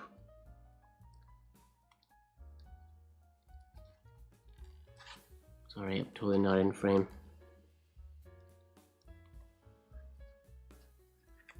There.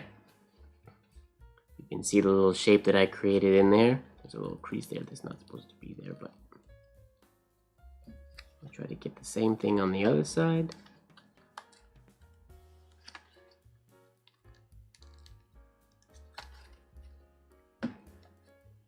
This is the fiddly bit. It takes a bit of finesse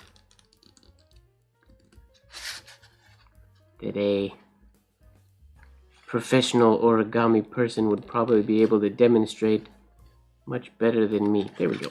Got it though. I love that that's a thing. Professional origami person. There's probably a better name for it. What up, Rose? Welcome to Mike Confuses Everybody with Origami Night.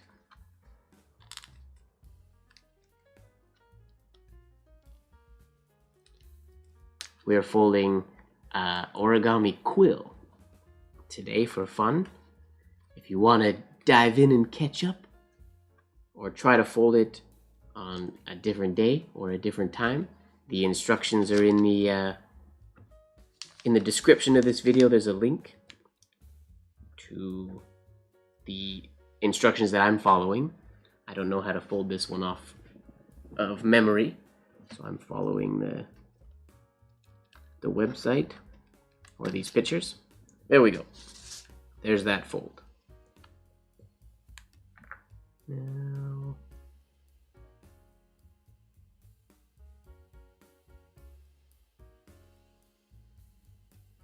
okay, so he takes this little line that we just folded down. He then folds that back this way again. So this little shape we have going this way, these two lines, we're going to fold this one into the middle. I don't think I've ever done this when I've made this design before. Now that I think about it, this is an extra step that I feel like I've always ignored or never noticed. Sorry, out of frame.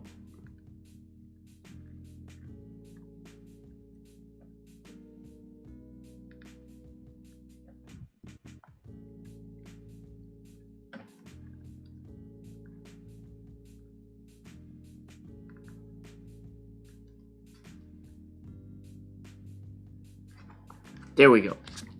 So we fold that little bit back on itself. Interesting, yeah, in my finished version, I definitely did not do that in my past versions. So, see how that changes everything. I don't think it changes much. I think it just stops that from unfolding. I think only one side is covered. I don't know exactly what you mean by one side is covered.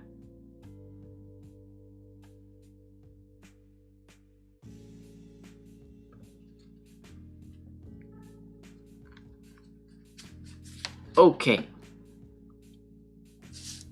we are ready now to start shaping the tip. I'm going to show the actual picture here for anybody who's not looking at the instructions with me.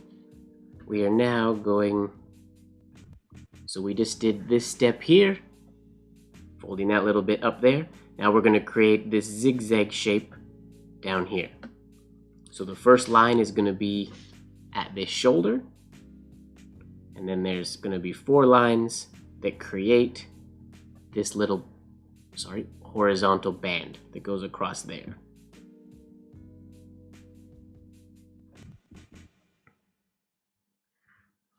So we're going to start that off by folding up at the shoulder of the nib.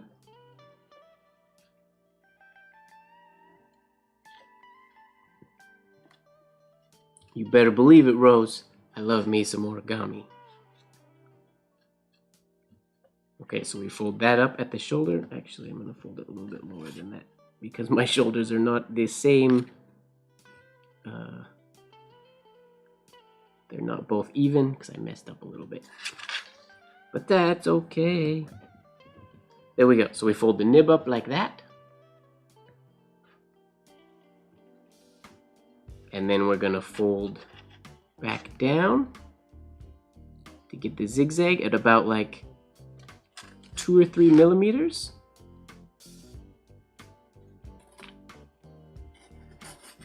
So you can see here I have, the camera focuses, there we go. There's the place. I have the nib folded up and then it folds back down. So I have this 2 millimeter zigzag. My nib is a little off cut, unfortunately. I'd have to contact the maker and tell them that my nib is not cut in the middle. My tines are uneven. Alright, then we're going to have this band. I'm going to make it about 5 millimeters or so. To do that, I'm just going to fold over, turn the whole thing upside down, and fold it all over. There's no set rule on how to move the paper to get this fold. You just need to end up with that little zigzag. So we're going to fold that there.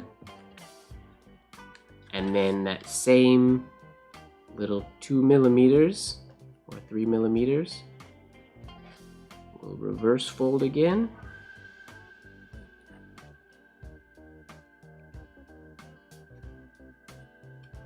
There we go.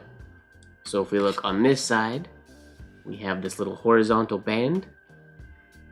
And then on the underside, it basically gets closed up because they fold into each other. You can see on the side we have this little zigzag shape.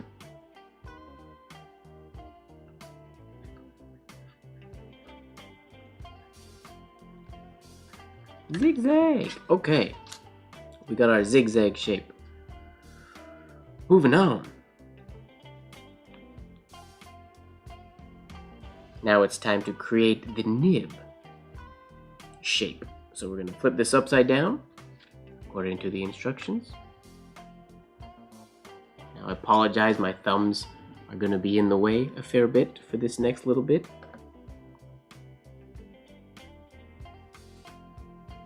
I'm going to probably could have made that zigzag a little bit bigger to make this easier on myself, but oh well.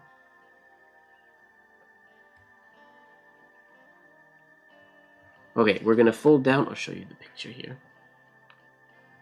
We're creating these two little folds. We're folding these corners into the middle. And then what's going to happen is you can see we do that same, it pulls up and it's going to be a squash fold, bringing that into the middle, giving the nib that diamond-ish type of shape. Now, I don't know if I made my little zigzag big enough to get that as clean as he has it in the picture, but we will try.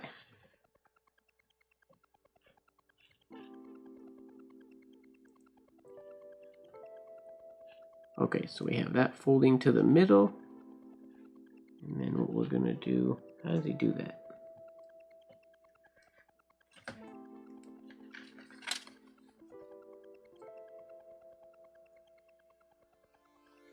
Oh, then this is what squishes over, right? So then ideally we get all my papers turning to mush here.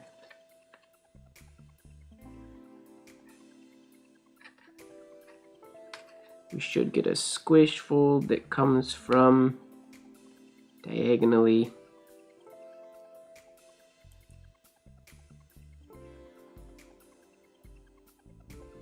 Come on, squish for me.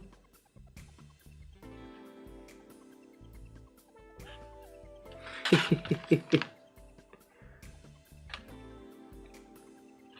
don't think you're doing it right, Mike. I know what I'm supposed to do, just not doing it. Yep. That's what happens when you use not origami paper. It gets mushy.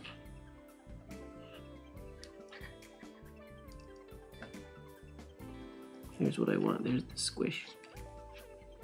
Didn't make this shoulder quite big enough, so my squish isn't going to be nearly as defined as his, but that's okay.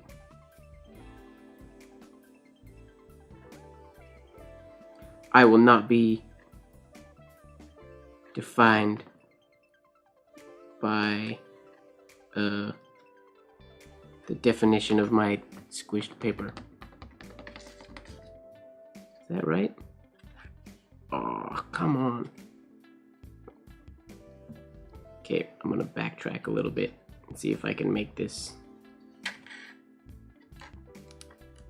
make my zigzag fold a little bit deeper. I might be messing things up even more because I'm gonna get the paper even more mushy now.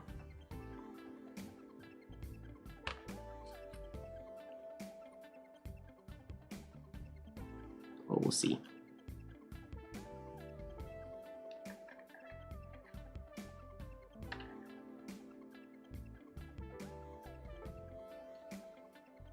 Okay. Iron it out.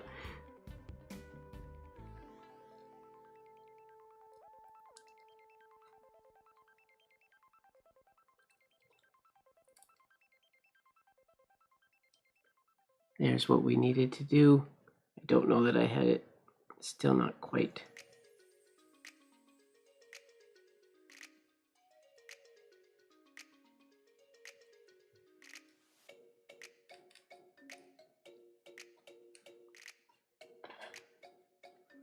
That's gonna have to work for that side.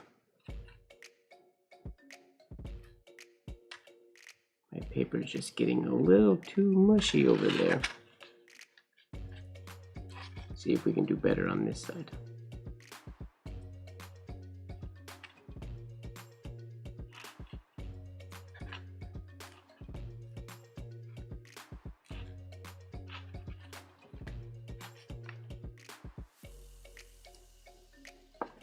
My nib doesn't really have a shoulder like it's supposed to.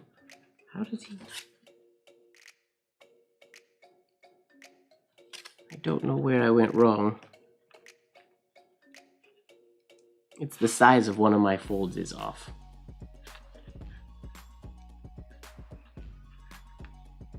I mean, that's how I folded, the first time I ever did this when I wet folded it. Wet folding is how you get, when you wet the paper, that's how you get all these lines to stay curved.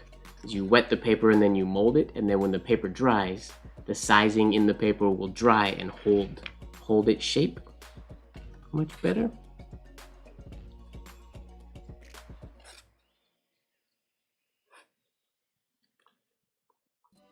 My nib just doesn't have a shoulder and it's supposed to.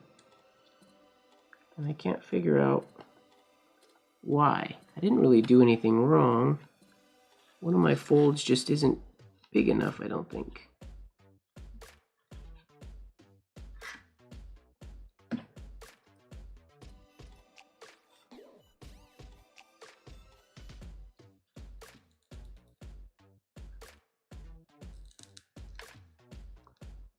There we go. That's what we needed. There we go. Now I have... Come on, camera. Now we have a little shoulder on that nib. Not a big one, but a little one. Now let's get a shoulder on this other one too. If we can. Sorry, the camera probably can't keep focusing because I'm moving around too much.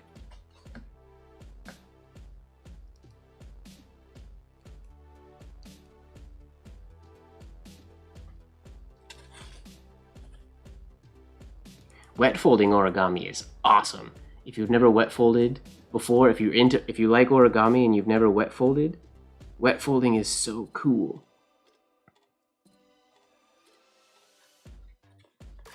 Okay, there we go. Now my nib has, you see there? The nib has a little shoulder on it, on the edge. It's not as pronounced as the one in the video or the other one that I made here, but it's good enough.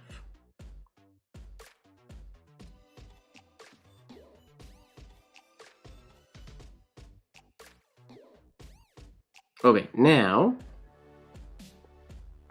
from underneath here, I'm just gonna get this out of the way. I'm gonna put my nib underneath.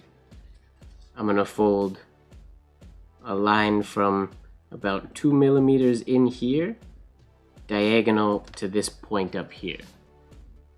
So I folded my nib underneath just so it's out of the way. And I'm gonna fold this in.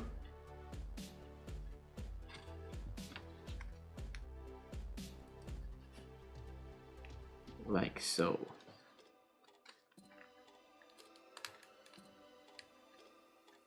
Yeah, the paper I'm using today is, it doesn't have like a really good size in it, so it doesn't wet fold very well. It just gets too mushy.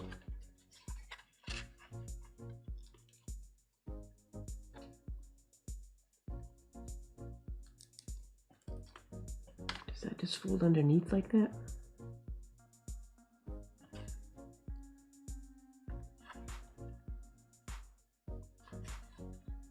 Oh, he has this folding all the way. Okay. Sorry. So he has this folding all the way from the inside here. Like that. Okay. There we go.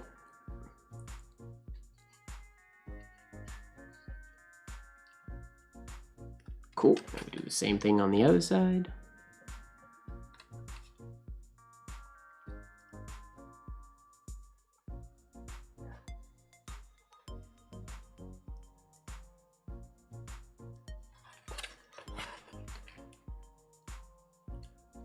What do you figure? Is this going to be everybody or people's least favorite late night live?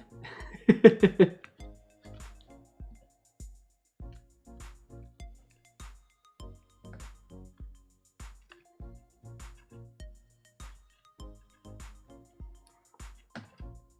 late night lives will primarily be writing and whatnot most of the time, but every once in a while, I think I'm going to change it up. Like I have a Lego build coming up that I want to make that I will probably do on a late night live. I might do that on not a Tuesday though. I might do that on another day of the week. I haven't decided yet. Okay, that's done. So we have those diagonals folded in. Oh, this one would be a little more. Okay. There's our diagonals. Yeah, so this is my new plushie, bad pylon. This is it's crocheted.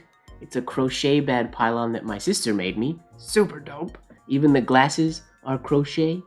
And what I ended up having her make, because crochet, when you try to get something to lie flat in crochet, it curls up quite a bit, if you know anything about crocheting and knitting and stuff. So she made the cone and this top square base plate were attached together, and then she made me another square base plate, and she sent me just those two pieces, and then I took a piece of foam and cut it square, and then it was just yesterday I stitched the you can see the stitch lines across there. I stitched the top square to the bottom square with the piece of foam on the inside so that the base is solid. So it's nice and sturdy. And yeah, that's the crochet bad pylon, which is pretty fun. Pretty stoked on that. I just like the crochet glasses. I feel bad because my sister, she was making just crochet things for my other sister and for my nieces and nephews and stuff like that. And of course, I just laid the hint, like, well, if you want to make a crochet bad pylon, that'd be cool. Of course, everybody in my family knows about the bad pylon and my obsession with them. And she said yes, but then of course, I am picky and needy, and I had super specifications, and there's no just pre-made internet patterns and stuff. For example, I needed the bottom white line to be thicker than the top one, which normally when you get a pylon, they're normal. They're both the same, or technically in traffic, some of the top ones are thicker. But the bad pylon, my mascot type of situation, the bottom band is wider than the top band, so I had to get her to make it that way. So she was very accommodating of all of my ridiculous requests, which I'm very appreciative of.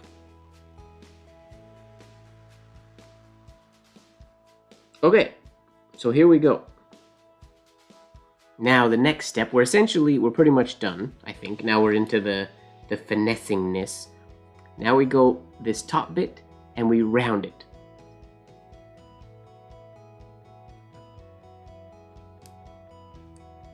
I mean, my paper is extremely thick now, the many times that it's folded over. And this is the point where if I'm not careful, I will split the paper right here. It'll explode. I'll show you what that looks like actually. I have another one that is folded with even thicker paper that I folded a long time ago.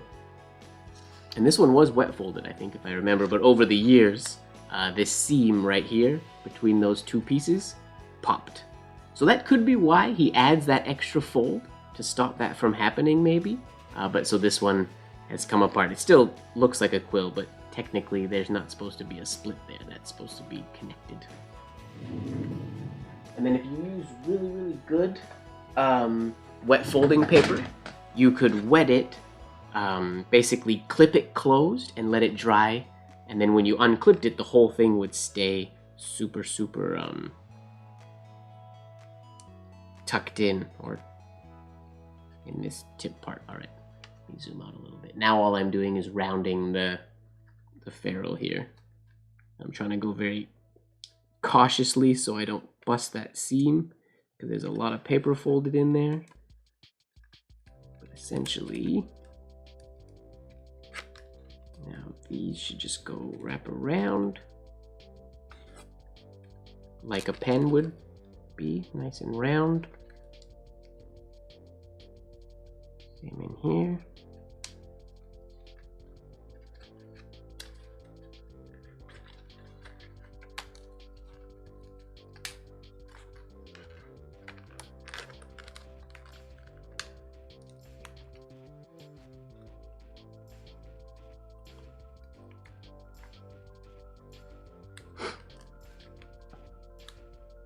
The last step of so many origami builds, when you watch videos of people making them, the last step is so cool because it's like when you're finished the folding, everything is still pretty simple a lot of the time, and then it's when they start, and it's even more pronounced when it's wet folding, because they start molding, and that's where they start rounding off edges and things start to look super cool.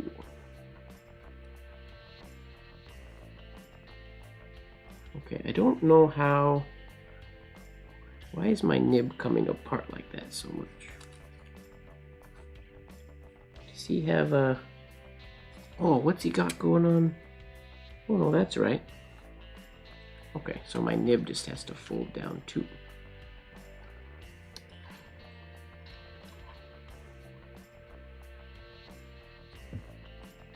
Try to round out the piece around the nib. Round out everything, and the nib will be flat.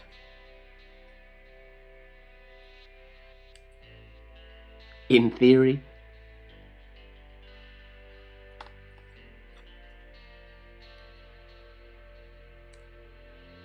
Oh, come on, round. Don't squish, be round.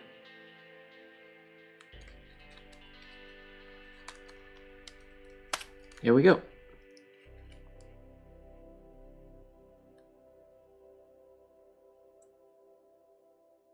So now what I'm gonna do, sorry I keep going out of frame.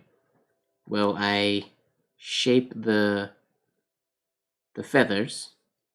I'm going to clip this so that it stays together. I'm just gonna use a regular binder clip or a gator clip. Not a gator clip, binder clip. I always have a ready supply of those because they're what I use to hold my guide sheets in place when I'm writing.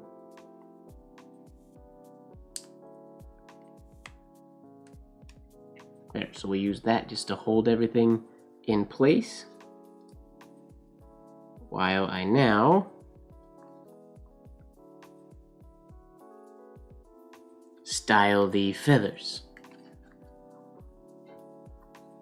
Essentially all you do here is we're going to pull this down.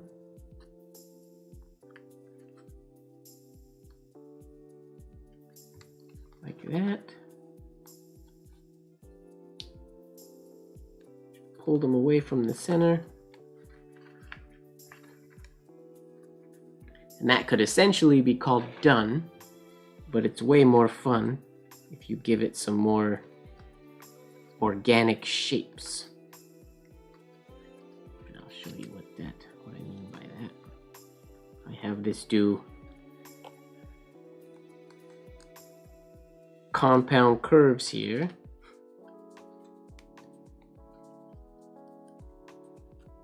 At different lengths.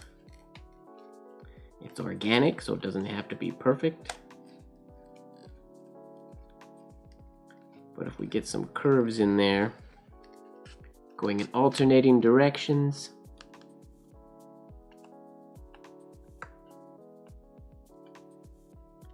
we'll curve these first two in. The first one will be a harsh curve, the second one will be a slow curve. This next one will curve out. And this next one will be a long compound curve out and then in. In theory, this is the part that you would normally do this, the wet folded part.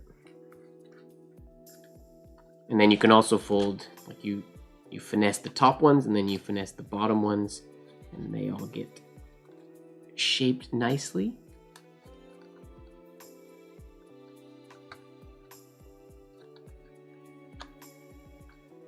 Curl that over. And this one will be a compound curve going in. There's no right or wrong at this point. Just go with what you think looks good. Different papers will hold different the curves nicer.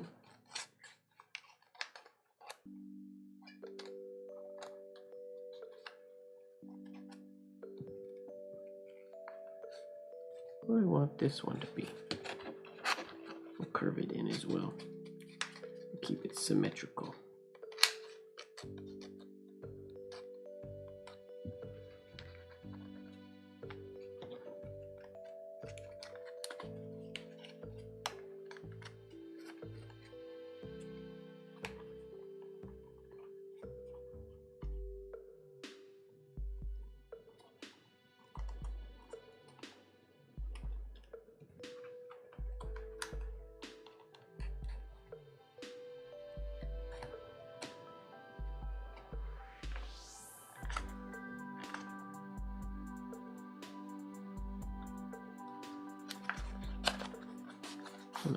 Flatten this middle one out, and then I'm gonna make this last point. I'm gonna force like a little bit of a curve in it so that it tips to one side. And this is where this paper is not very great. If I had better moldable origami paper, this would turn out better, but I don't. So then the tip will curve over to the right, like that, a little bit.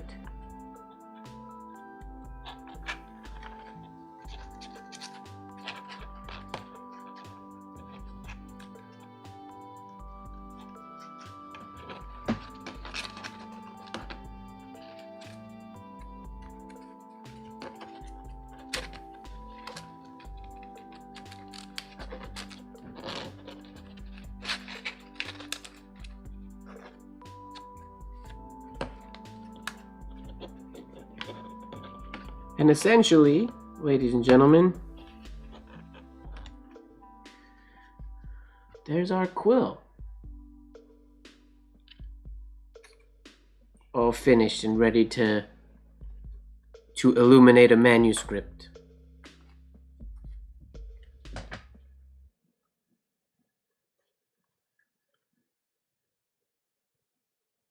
Next I have to learn how to make an oblique holder one.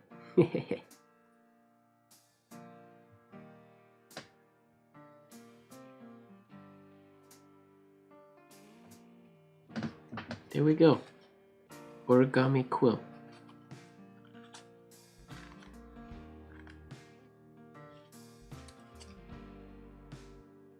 Ta-da! I've made so many of these now. One day I'll remember how to make them and be able to make them on the fly. Once I was I went to a pen show once, and I had one of these on my desk, and I went to the bathroom, and I came back and it was gone. Somebody stole it. It was a really nice one too.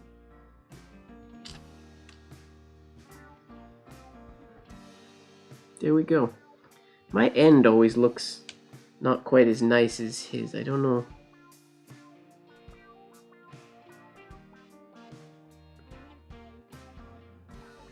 Yeah, ideally I need to make one of these with wet foldable paper or wet moldable paper.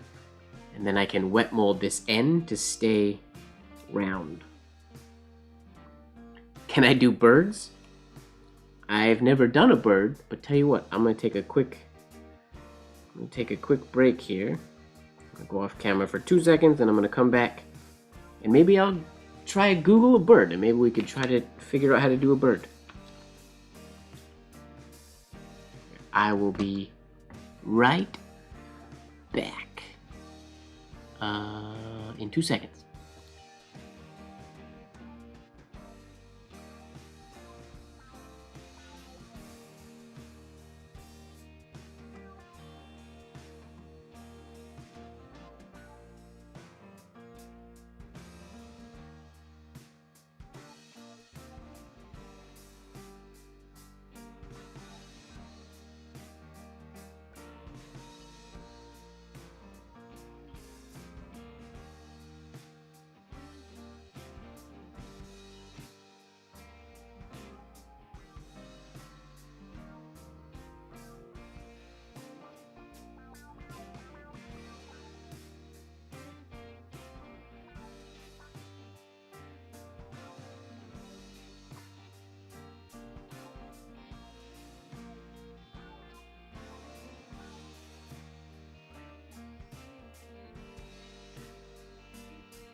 And we're back.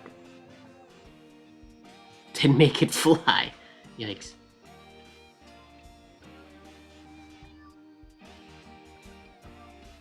I can make a giveaway. I guess, yeah, that's the May 27th, 2 years ago? 3 years ago. No, many more years ago than that, when I started my YouTube channel. And that was in one of my first videos was my birthday giveaway. I could do another birthday giveaway, I suppose. 2018.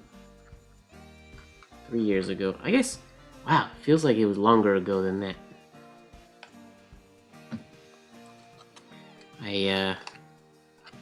Glad to have posted my first real YouTube video in a really long time.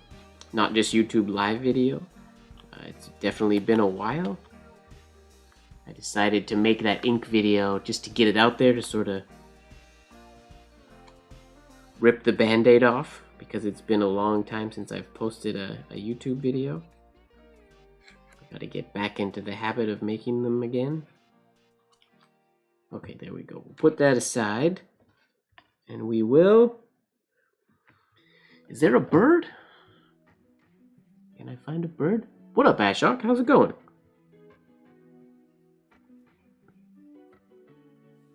Oh, I'll show you something I really want to make. Oh, I'll make it silent. This is Joe Nakashima, one of my favorite, another YouTube origami guy, and he makes, where is it? Well, I'll just watch his intro here. His tutorials on YouTube are super easy to understand. That! I want to make one of those. And icosahedron. I want to make one of those. But it requires cutting a lot of little triangles, and I don't feel like doing that right now. But I'm going to make one of those. It's going to be sort of similar to this type of idea when I did the tetrahedron. But I want to make one of those, because there's a really neat technique he uses to connect the pieces inside. But he has no... there's no printable instructions, it's just the video. And then I don't want to cut the triangles to make it, so I won't do that now. But that's on the to-do list. I'm going to make one of those probably this week. Alright, let's see here. We need origami birds. What kind of bird? There are some super simple birds. Wait, do you mean... I mean, I can make these birds. We made a... That's what we did. I forgot that we already did a bird today. We did the origami crane earlier.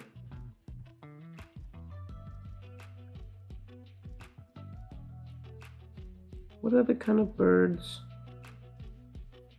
Cranes are the coolest birds. All these other ones look so... I mean... Oh, that's dope. Where'd that go?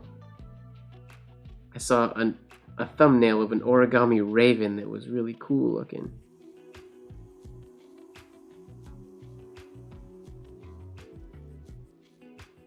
Where'd it go? Gone.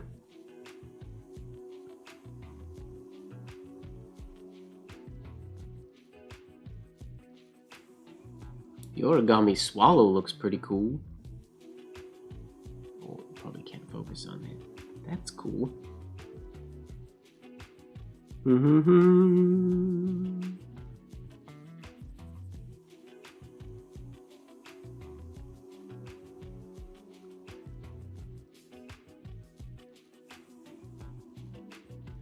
Trying to find a cool one.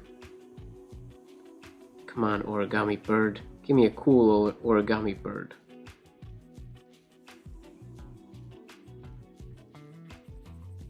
Like, that's an origami bird, but it's not very exciting.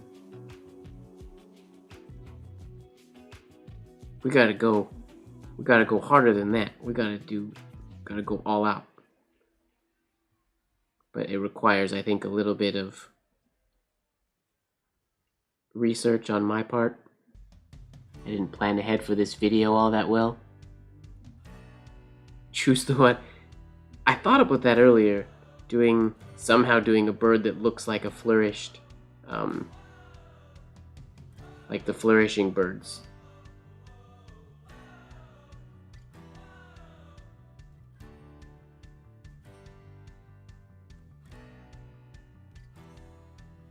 Oh, that's dope.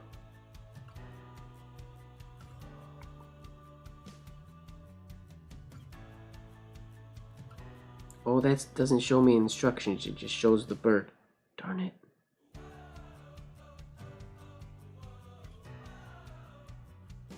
I'll show you, this is the one I was just looking at. Super cool.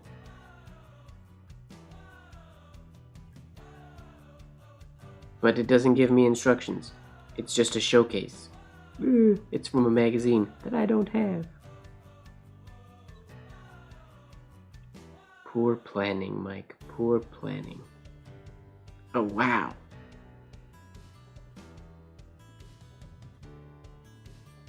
This says slow tutorial. But do they have a non-video tutorial as well? I guess I could follow the video.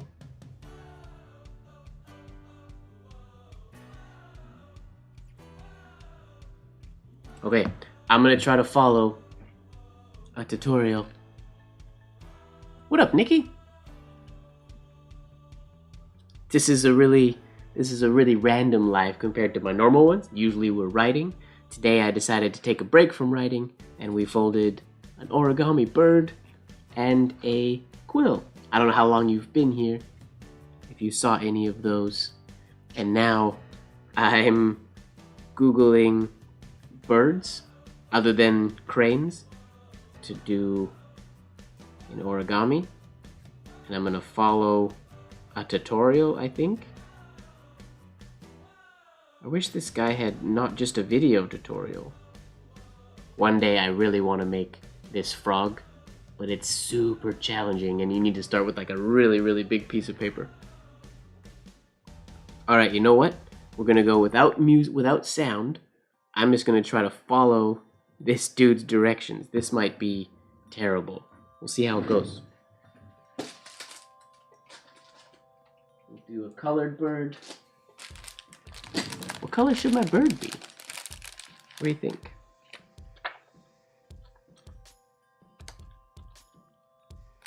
Should it be realistic? Should it be a brown bird? A blue bird? A green bird? Not a green bird.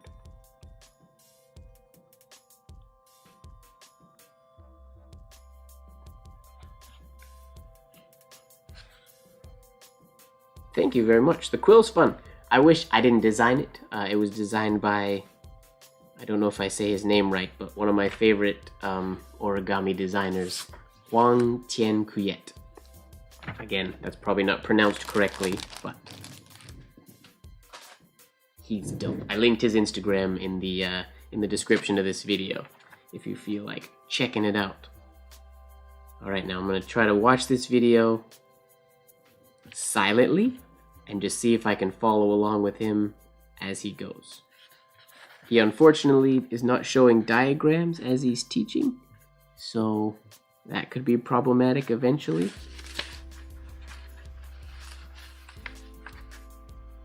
And I might have to turn the volume on eventually. But we're gonna try to make this cool, not totally simple bird. We'll see how long it takes me.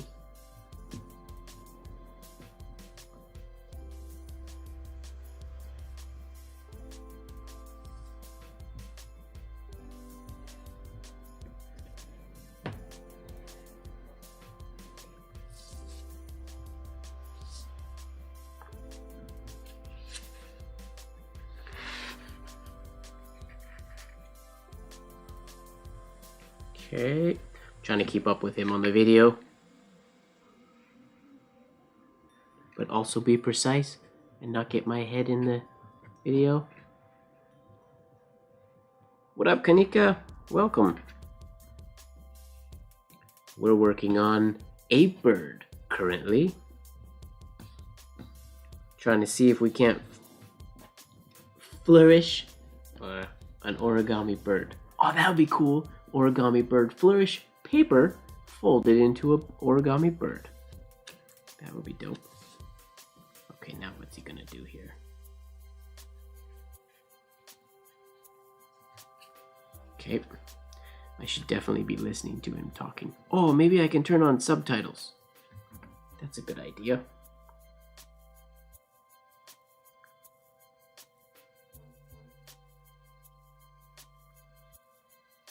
Pause, sorry. Please stand by.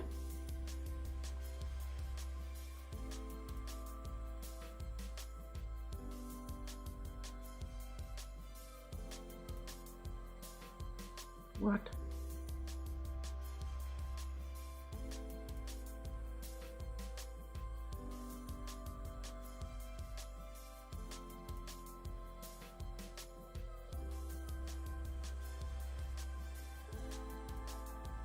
Captions. English captions. Go.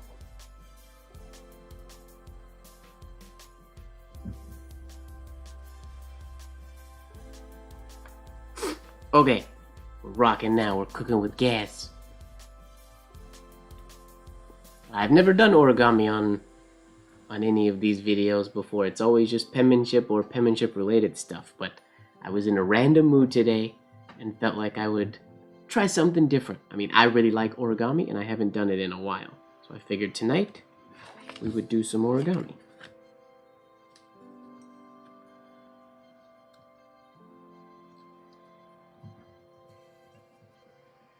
Now what we're going to do is we're going to lift up one of these flaps. We're going to fold this across. Okay. We'll line up that corner there, and I will put that down. And I'm going to flip this over, and I'm going to do the same thing again. Take that. Slow down, YouTube guy. I'm not quite that quick. With this bird that I don't know how to fold.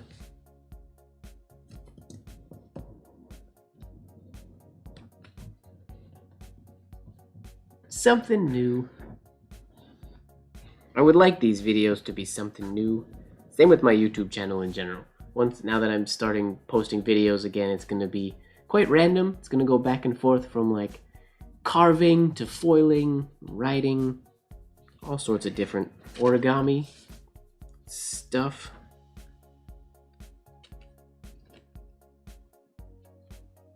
Fold that over. Bring that down. Okay, at this point, what we have. Now what we're going to do is corner pointing up. I'm going to lift up this upper flap. And I'm going to fold this where this just passed. Oh, I don't like things like this. So his instruction is we're folding this point so it's just past, but it's not like a specific thing.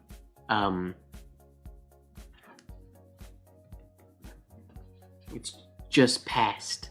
But just past isn't specific enough.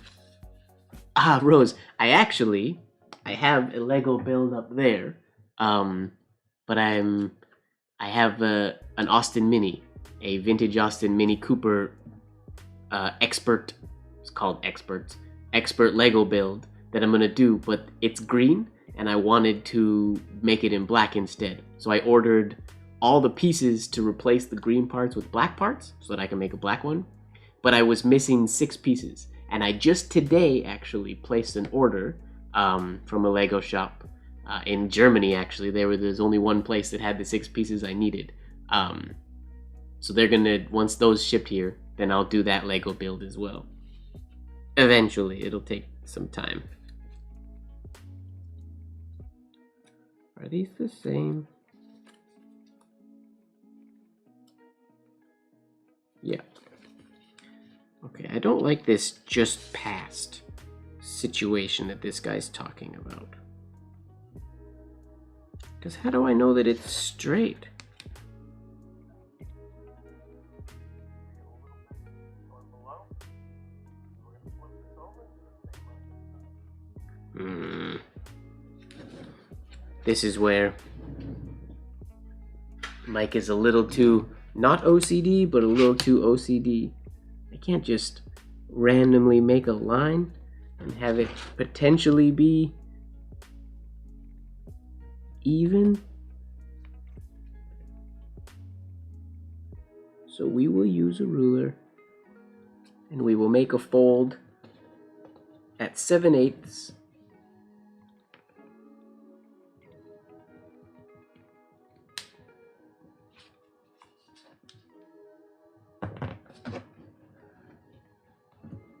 I like precision.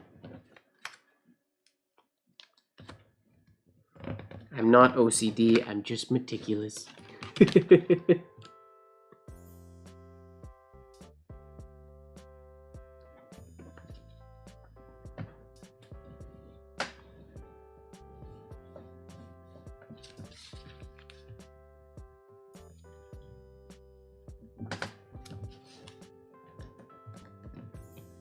I like to be precise.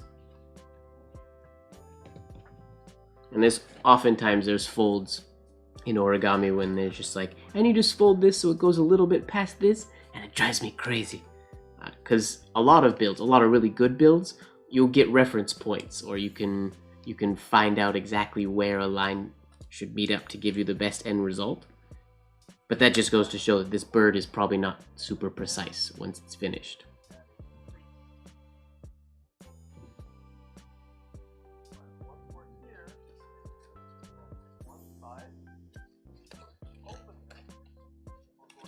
Whoa, whoa, how'd you do that? What'd you do there?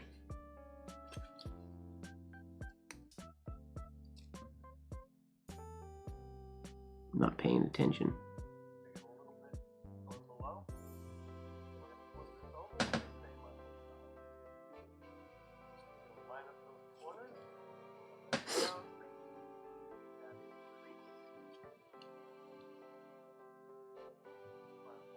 Here, one side. We're going to open it. We're going to do a reverse fold. We're going to fold that down. Up.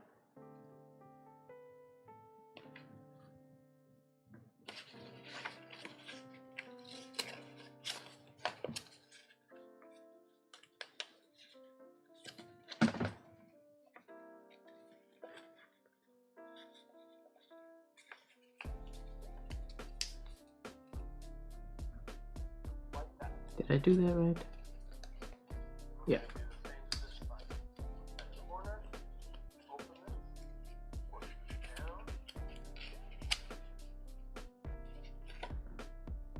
Pause.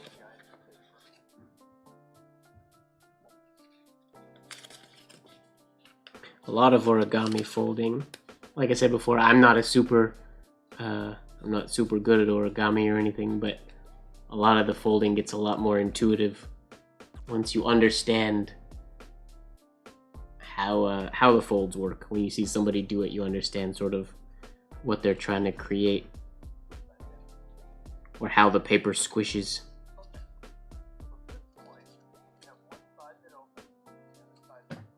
Yep. Closed side.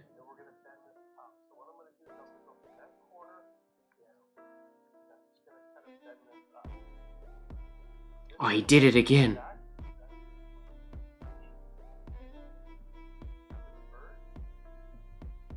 He did it again. He just made a fold that doesn't have a reference. Ugh, you can't just do that, man. I mean, you can, obviously. You are.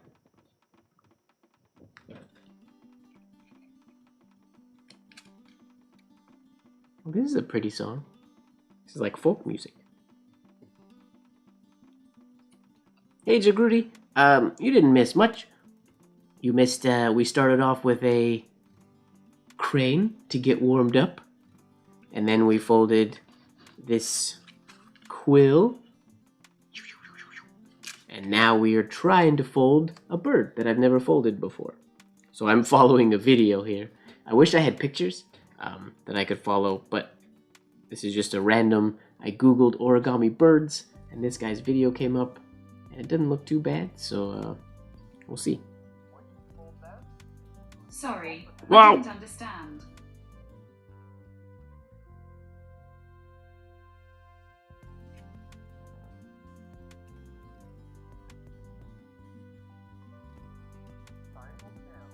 Oh, I missed what he said here. Again.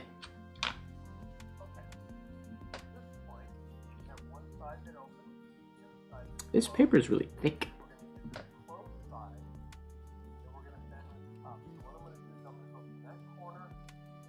Okay, folded that up.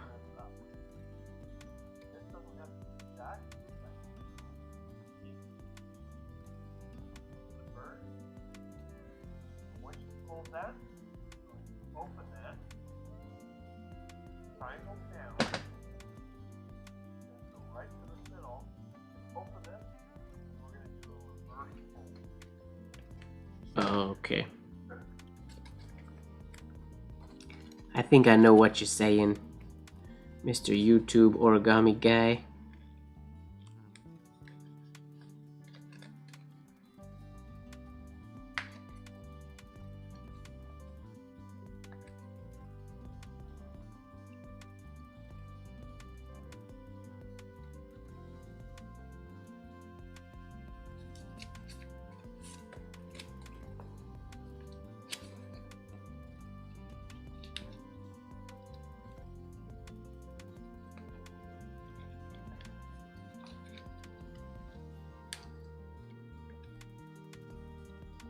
Is that the beak of the bird? Is that what we just created? Maybe?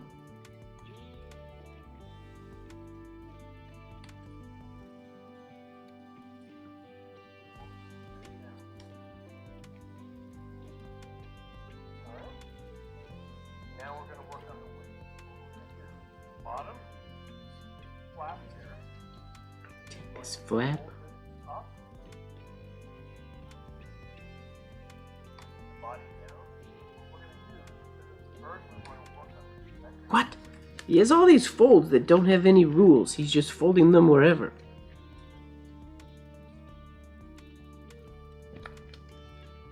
I can't handle that. Where does it fold up to? You can't just fold that to nowhere. There has to be a reason.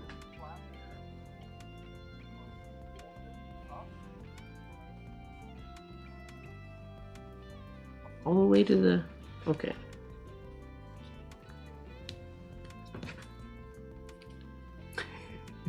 Sorry.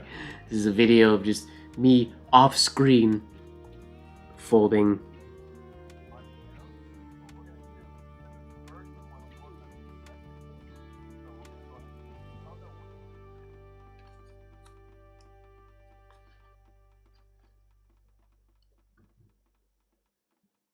Complaining about the way this guy folds.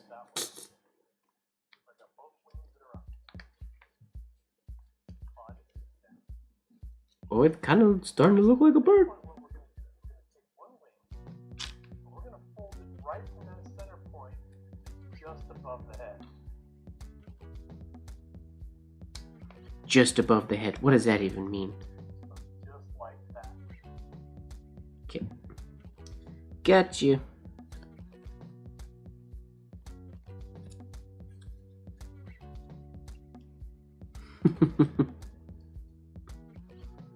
I mean, this isn't a really complicated design. I'm just being over meticulous and trying to make it perfect.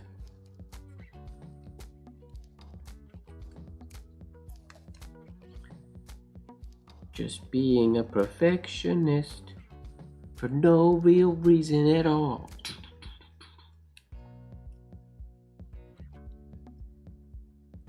Did I do that right? I think I did. Flip this over.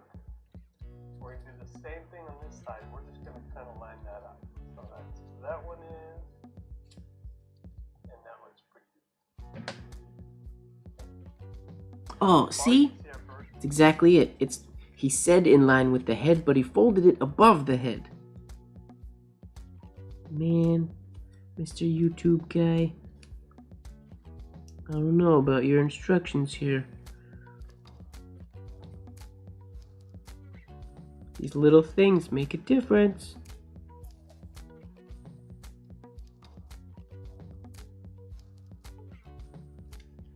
Maybe. Maybe they don't. I think they do. Just taking shape. Now what we're going to do is we're going to go on one side, and then right where that crease is, we're going to make this corner line up with that. We're going to fold the wing in half, and we will crease that down. And then we're going to do the other way. We're going to come over.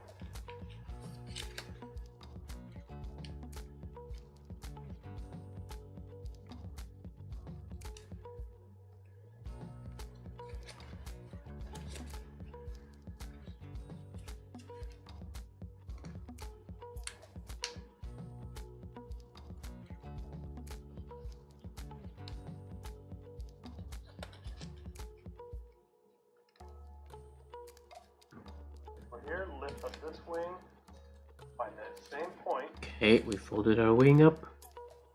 and fold this down. Now this should also line up here. So this corner should line up with that crease, and it does. But I think it's more important that the wings are symmetrical, so I line them up here. Okay, now we're going to open this up, and now we're going to do the fold from this corner down to the edge of the wing. What? Fold this down, right to the edge of that wing, and crease Oh, that down. got you.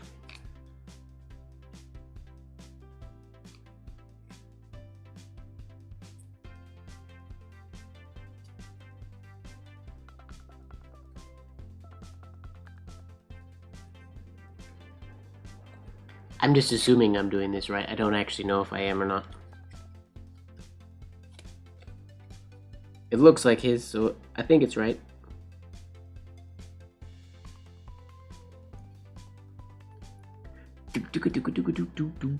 Sorry that this one is definitely not me walking you guys through folding this bird, because I don't know what the heck I'm doing. This is me following a video. Then we will do the same the other way. Lift this up. Yep. It's going to be that crease, that tip.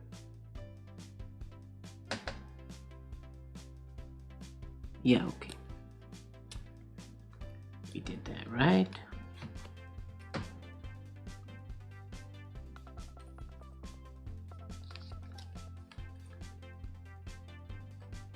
Okay. Open those. We've got one more fold on the wings. Now, if we're looking at it on the top half, I'm going to go right from the same point where these two creases come together, and we're going to fold to right in the middle. Oh, wait a minute. Something on mine looks very different than his. Middle, and we will crease that. The other wing, we're just going to line that up. Hold up, mister. Why does my wing look like that and different than yours? Do a reverse fold. Fold that down. Up. I had to rewind and watch again. So, and this is why I don't like the guessing folds, because mine could look different because it's not folded in the exact same place as his. So I might not have messed up, it might just look different. But I don't know that, and that bugs me.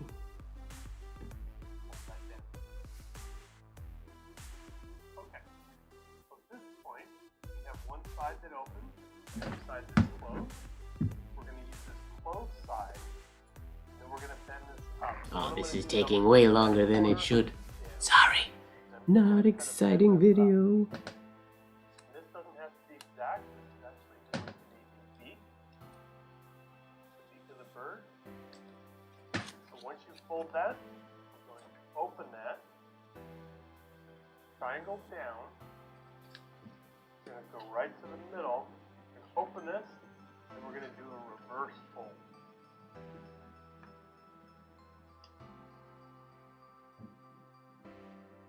And we will crease that down.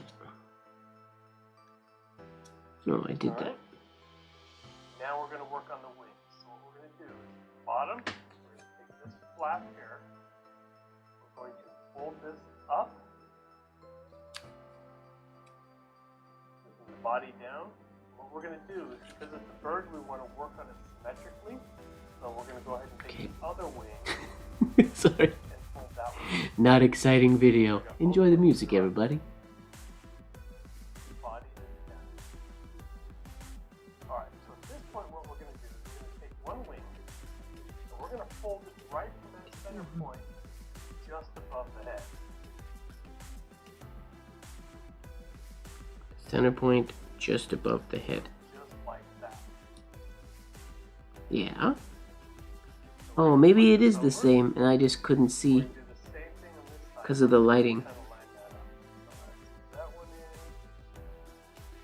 And that one in. Okay, yeah, I think I did do it right. It's just the lighting. Bird is taking shape. Now what we're going to do is we're going to go on one side, and then right where that crease is, we're going to make this corner line up with that. So we're going to fold the wing in half, and we will crease that down, and then we're going to do the other way. Come over here, lift up this wing. Okay, yeah, I didn't mess up. The lighting looked different. Now this should. It's kind of looking like a bird so far. So this corner should line up with that crease, and it does. But I think it's more important that the wings are symmetrical, so I line them up here. Okay. Now we're going to open this up, and now we're going to do the fold from this corner down to the edge of the wing. Mm-hmm. Fold this down, right to the edge of that wing, increase that down. Then we will do the same to the other wing. We'll lift this up. It's going to be that crease. It's coming along nicely. Now I'm just waiting for him to catch up. I could fast forward, but I don't want to risk missing anything.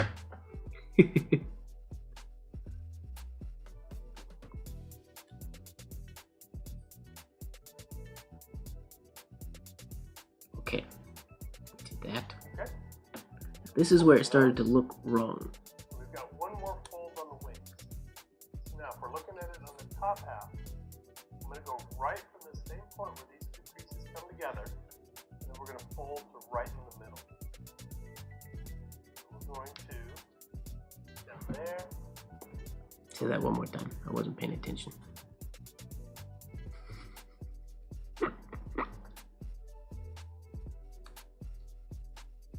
Live streaming, origami making. Those. So we've got one more fold on the wings. Okay, this now, way. We're looking at it on the top half. I'm going to go right from the same point where these two creases come together, Mm-hmm. and then we're going to fold to right in the middle. So we're going to down there, from the middle, and we will crease that. The other wing, we're just going to line that up.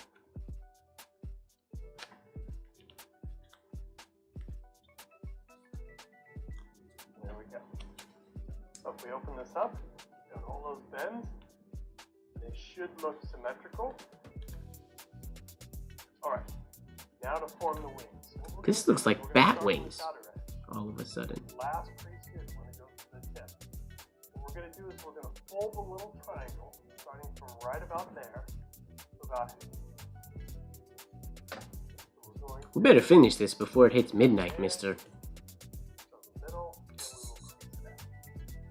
The other wing, we're just going to line that up.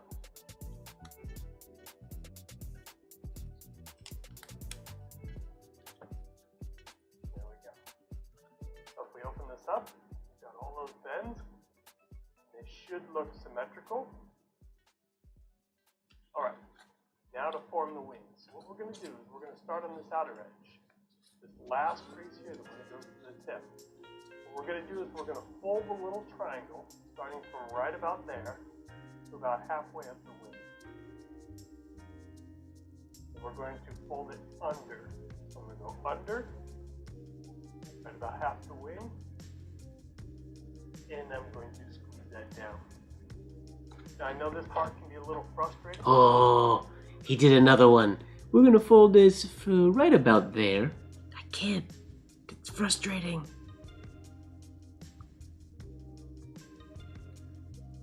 Especially if this is your first time doing that.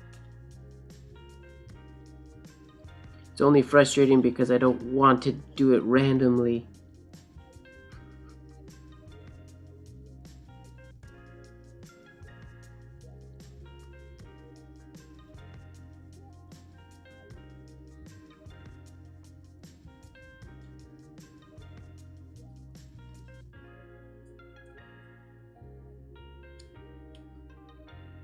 Oh, that's too far.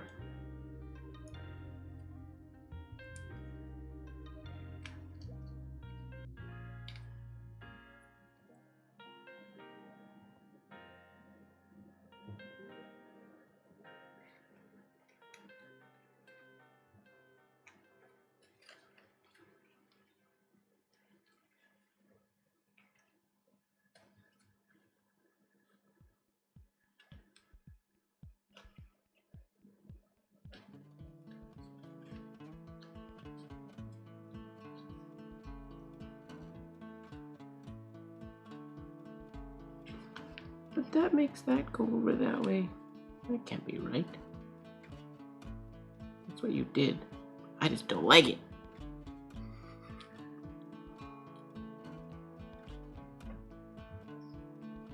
So I'm going to go a little slow here. Feel free to pause the video. Once I have that crease down, I'm going to work on the next crease. There's only 3 of these per wing. This one's going to be a little bit smaller triangle, but I'm going to do the same thing. I'm going to fold that under, and then go about halfway up. Pinch that down real good.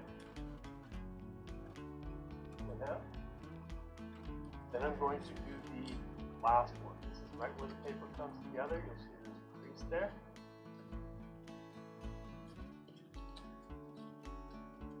We're going to go along. So what we're doing now, I realize I've been off camera for a bunch of this. We're making these like feather folds to create the shape of the wing.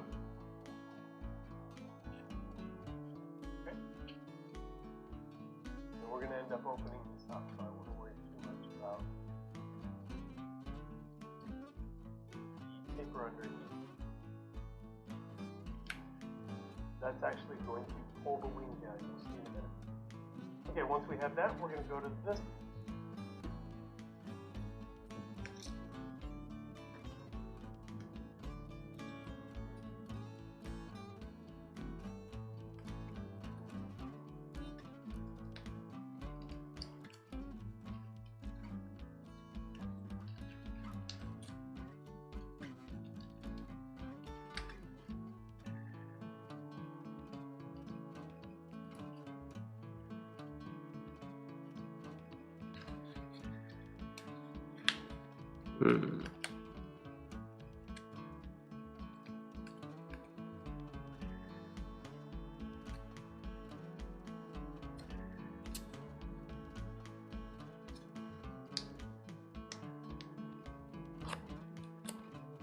Changing one of my previous folds because I don't like it.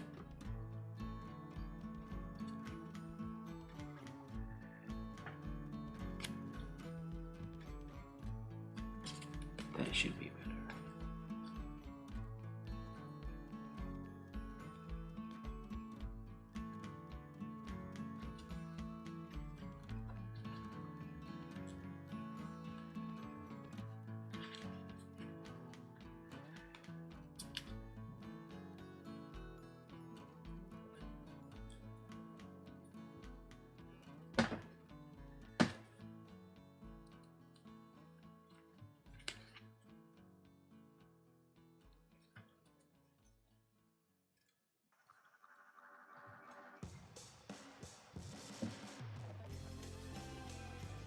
I hope everybody's having a wonderful evening.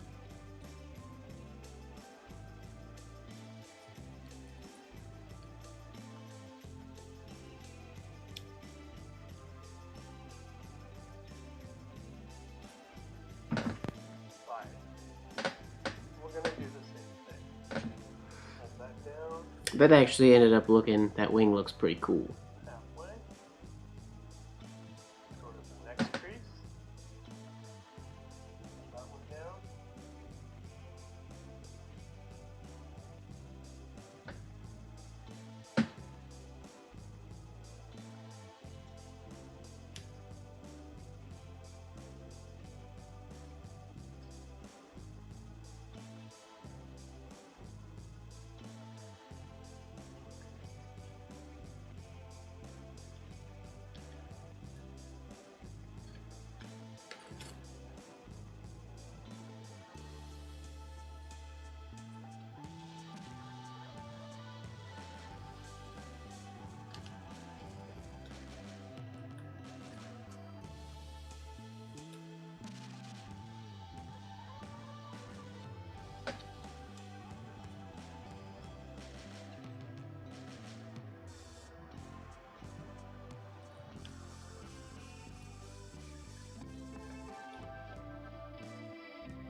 Anybody in the chat working on penmanship tonight?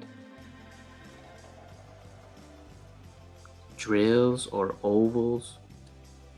Anybody else doing random origami? I should have posted the link to this video so you guys could have done this bird as well with me.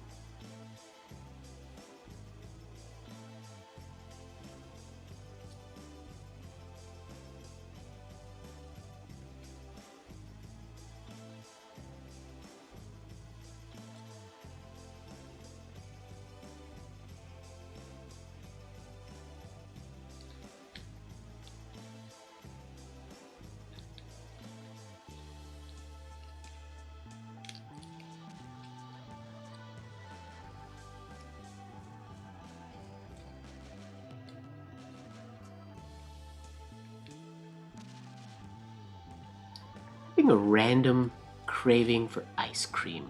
Oh, I've been doing this all out of frame, sorry. Nice!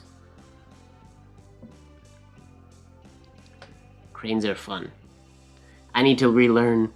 I make cranes, or I know how to make cranes off the top of my head, but I really want to learn how to remake this again. I don't know if you both were here when I showed this earlier. This is my crane ring. But I can't remember how to fold it, and I want to fold another one. Ooh, a brand new day, Nikki.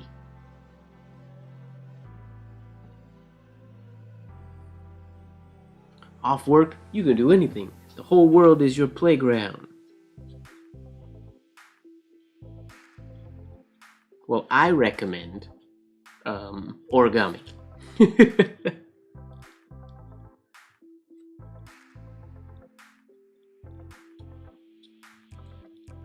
If you want some easy to follow, fun origami tutorials, check out Joe Nakashima. J-O space N-A-K-A-S-H-I-M-A. Joe Nakashima. He has a bunch of YouTube videos that are super easy to follow. They're really chill. And some of his design, they're not crazy. He has some pretty complicated ones, but a lot of them are easy to understand, easy to digest. And just his instruction is very, very clear, very precise.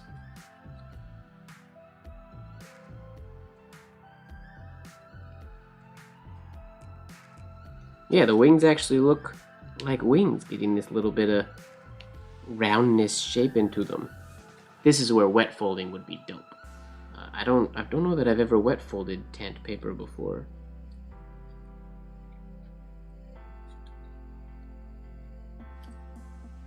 But they're nice and round there. They look pretty cool.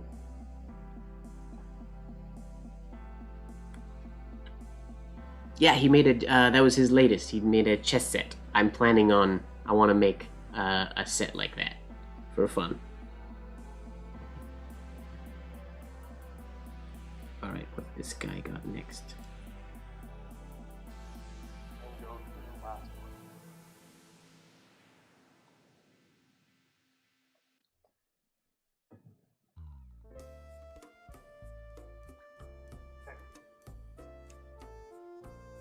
we're going to stop on the wings and we're going to come back to them in a minute. Let's work on the tail.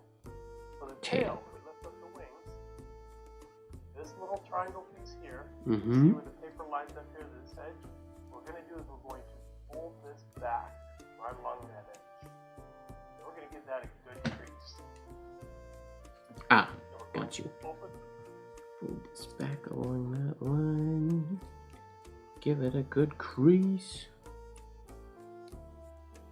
Yeah, he's great. Like, he does Christmas trees and Santa Claus and letters, and he makes there's like a snake that's really cool. He does some geometric stuff, which is really neat. This up. Go to the bottom. Open this. And yes, we're going to do a reverse fold. We'll go ahead and fold that down. Crease that.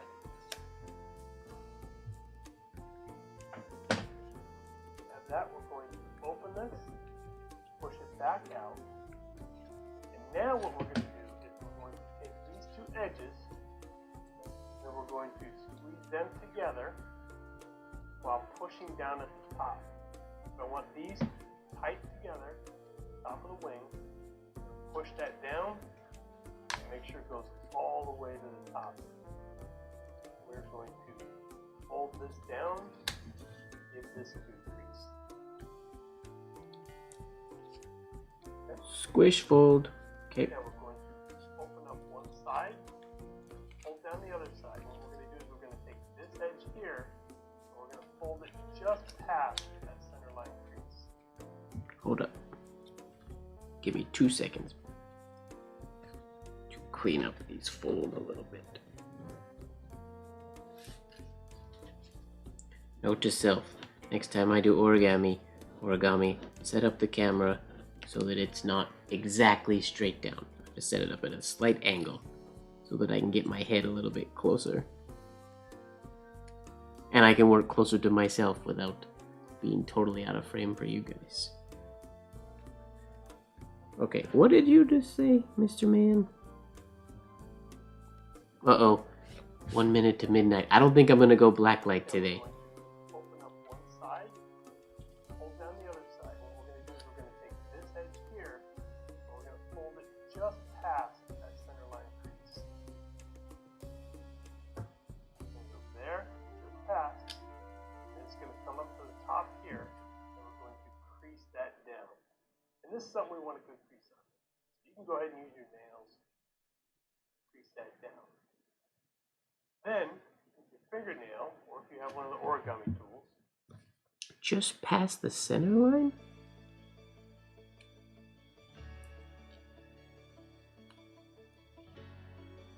I don't know if I'm doing this right.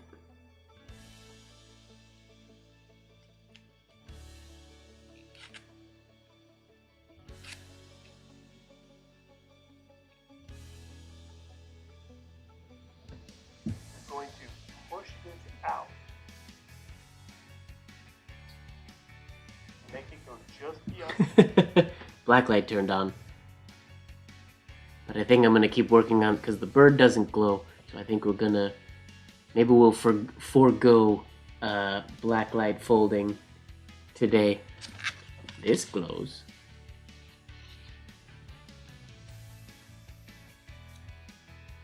I can't see what this dude's doing. And then kind of guide it right back to the top point. Okay? So, and then we're going to fold that down. The top view, that's what it's going to look like. Top. How on earth did you do that, mister?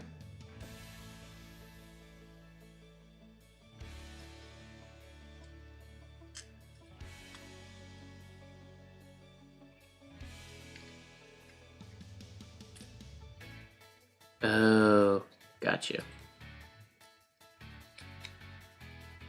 See, his instructions are not nearly clear enough. If I didn't know a little bit about origami already, this would be very, very confusing. Oh, shoot. That's backwards. Oh, come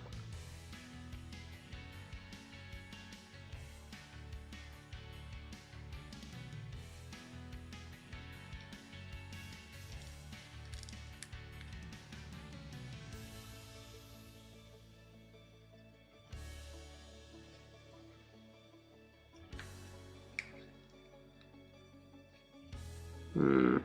I might have done that wrong.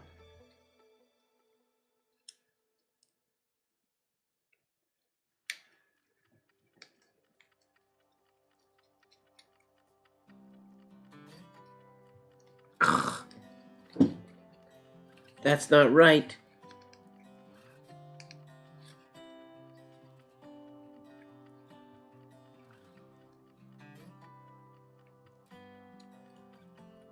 I gotta watch this again. You want to get the glow light music going at least? Congratulations, Kanika. Here we'll get black light music. And here we could also, what do we do here? We'll say, okay Google, turn off studio right. Sure. Turning studio right off. We can get, we'll go partial glow, black light.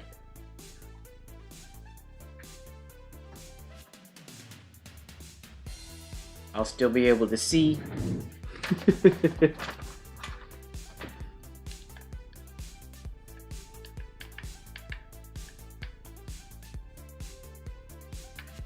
There.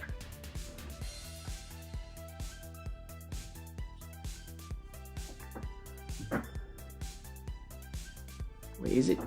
Okay, Google, turn off studio left. This might be Got too. it.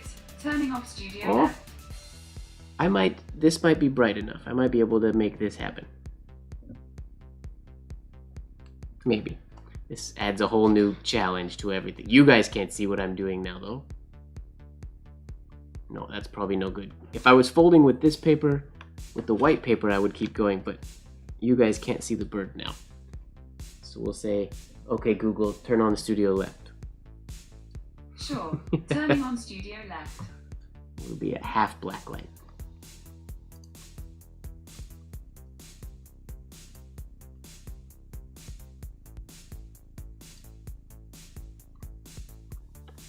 Turn the auto lights on.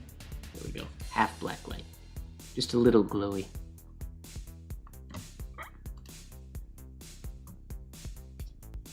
But I can't for the life of me figure out what he meant. I have to watch this part a little bit closer. Because I feel like I did the exact opposite. I feel like I did the exact opposite of what he did. It's a bluebird.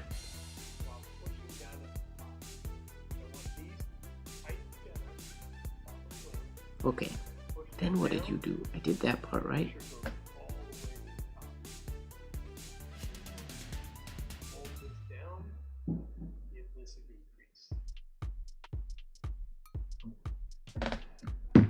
Okay, we did that, we're good there. Now, next up is where I went wrong. What did I do wrong? Mister?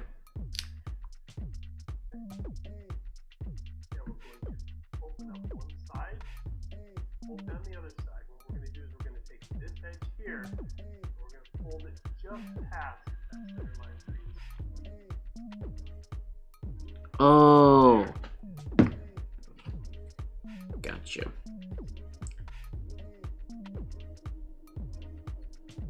I understand now.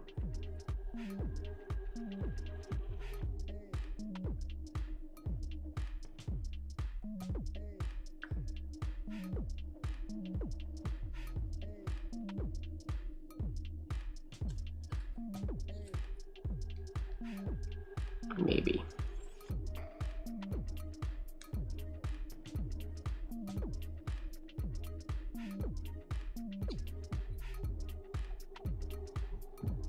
Past. It's going to come up to the top here. this is something we want to do freeze. You can go ahead and use your nails. Reset. Then, your fingernail, or if you have one of the origami tools, you're going to push this out. Make it go just beyond the paper. Then kind of guide.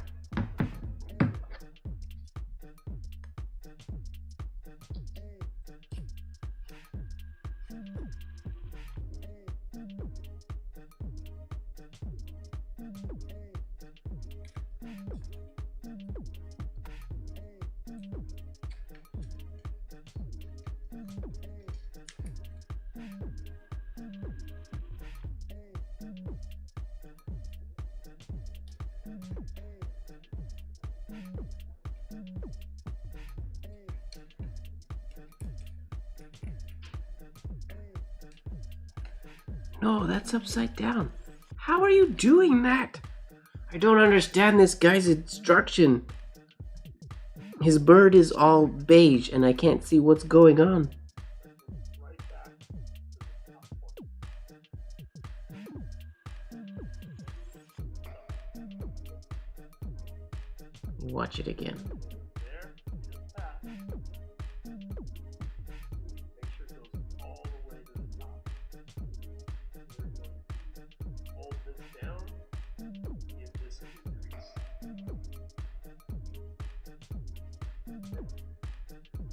Now we're going to open up one side. Yup. Hold down the other side. What we're going to do is we're going to take this edge here. And we're going to fold it just past the center line piece. There, past. Okay, I did that. My paper's turning mushy again. That's what happens when you make too many wrong folds.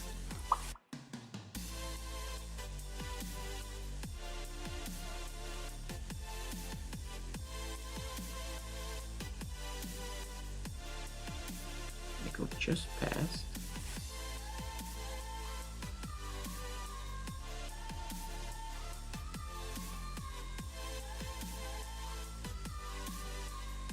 Okay.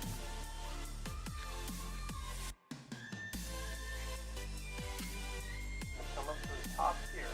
We're going to crease that down. And this is something we want to do. You can go ahead and use your nail. Crease that down. Then, fingernail, or if you have one of the origami tools, you're going to push this out. Hold up, this is the part I don't understand. What are you doing?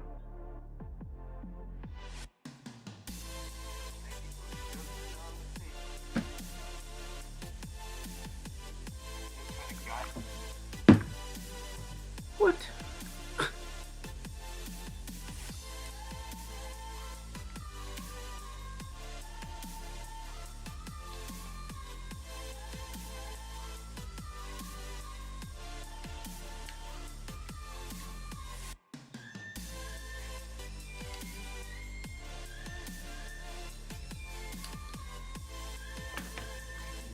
I don't understand.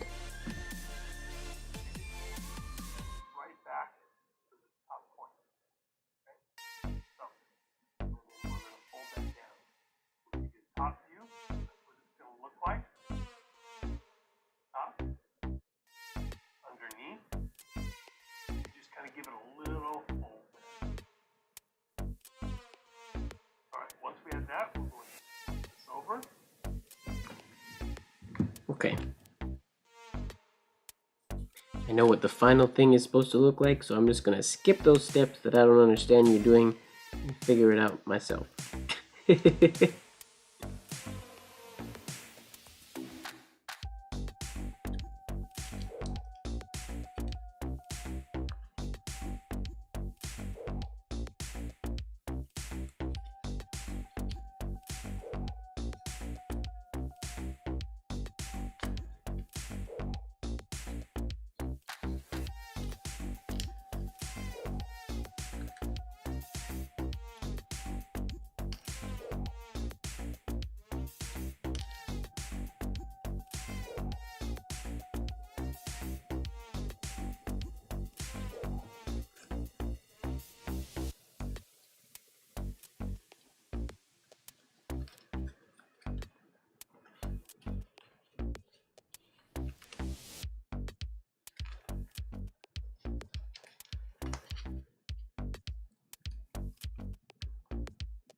feel like he'd made that way more confusing.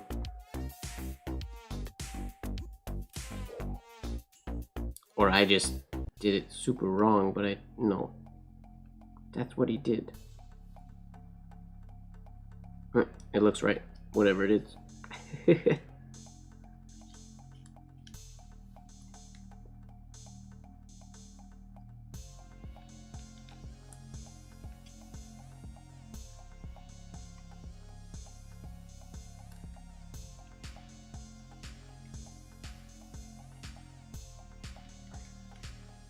All right.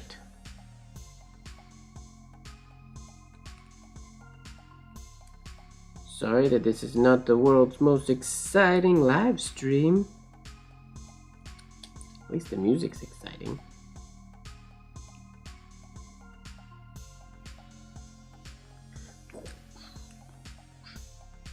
What should we do next week? What do you guys want to do for next week's live? I haven't had like a real theme in a little while. Should we do something themey?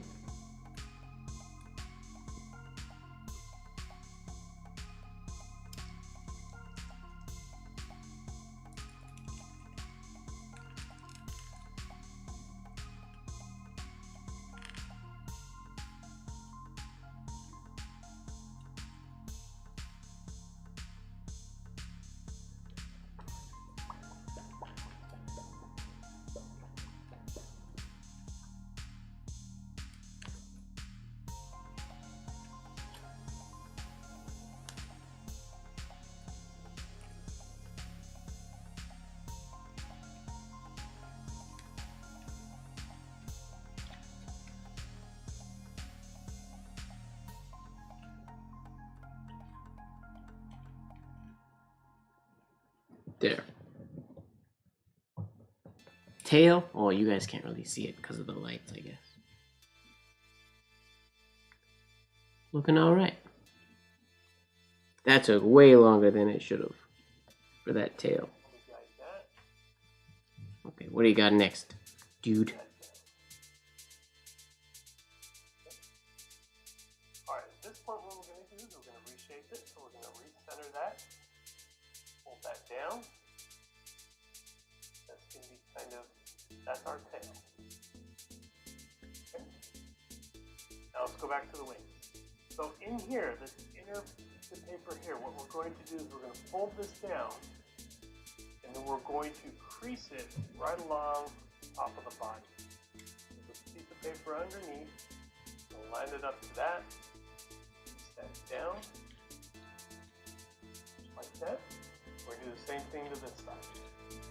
Flip it over, pull this down, line up to the top edge, crease that down. When you pull them both down, see the wings come down? So what we're going to do is underneath, we're going to grab it and we're going to take this top part with the body of the bird. We're going to do it on both sides. I do it at the same time. I find it a little bit easier. Just kind of pinch that down. Good. And then that kind of holds the wings out. Shape our tail. And that is it. That is Origami Bird. I hope you enjoyed this tutorial. Hope you found it helpful and not too frustrating. Okay.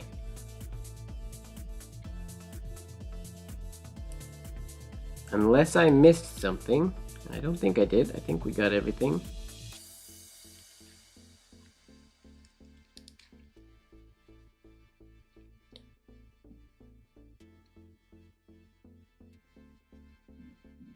There is our Origami Bird.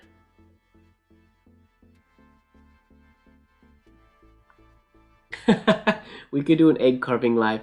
The one thing that makes me nervous about egg carving is the dust, because I wanted my camera to be super far away. I'd have to find some way so that the egg shell dust doesn't get like into my lenses movement and things like that, because it's quite messy. I gotta find some way to protect it.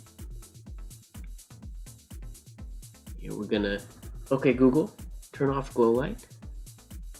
Got it. Whoa. Turning the glow light off. Google's loud today. Okay Google, turn on studio right. Get the lights full Got on it. so you guys can Turning on see. studio right. Right. Bring this guy back around. There's our bird.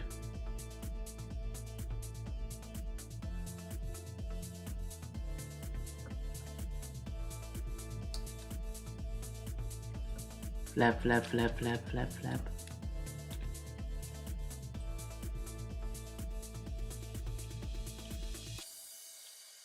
I kind of wish the beak and everything was as cool as the wings. The wings look really dope, the way they're rounded out.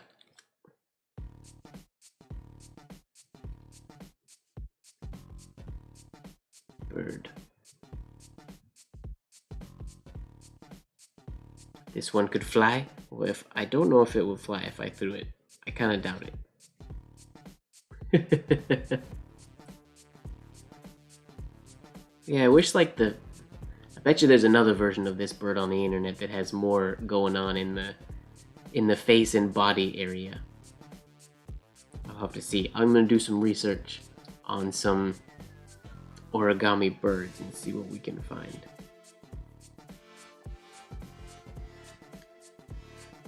But it's pretty.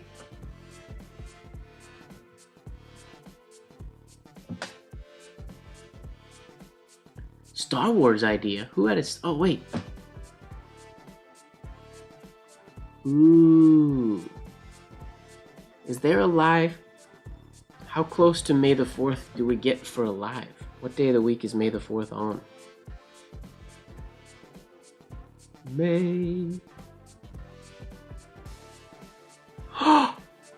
Yo, May the 4th is on a Tuesday? That's late night live day? Which means we might have to... That's next week. No, that's not next week. Yeah, that's next week. Alright, so next week we might have to do a Star Wars themed late night live. We could do that. We could definitely do that.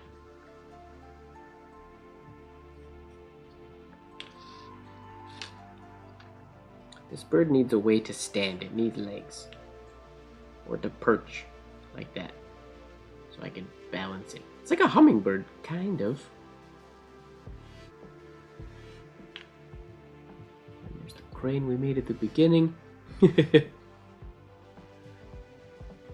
But with that bird finished, I'm going to end tonight's live right there. If you want to fold any of these birds, or any of these things we've done, crane, there's lots of tutorials that are better than what I did earlier today on the internet. You can follow one of those. If you want to fold the quill, I walked through that process. You can rewatch this video. But on that note, we're going to end this live there. Wow, this this light is super bright now that I turned it back on. Thank you everybody for hanging out with me today. I know today was very different than normal. I just wanted to do some origami, and I feel like I won't probably do it on live very often, but I feel like I'm gonna start getting back into some cool origami. I have a goal to make one of these actually hold a nib somehow. If I can somehow fold something in there that can hold a nib, and I would cut that part off or fold it so that part is gone, and I have a nib stick out, and I could actually write with one of these. I feel like that would be pretty fun. But I hope you guys have a great day, morning, evening, whatever time it is for you. I hope you have a great one of those. And I'll see you guys later. Make sure that you are falling in love with the process. And don't forget that life should be just a bit of silliness, really. Bye, everybody. See you next one.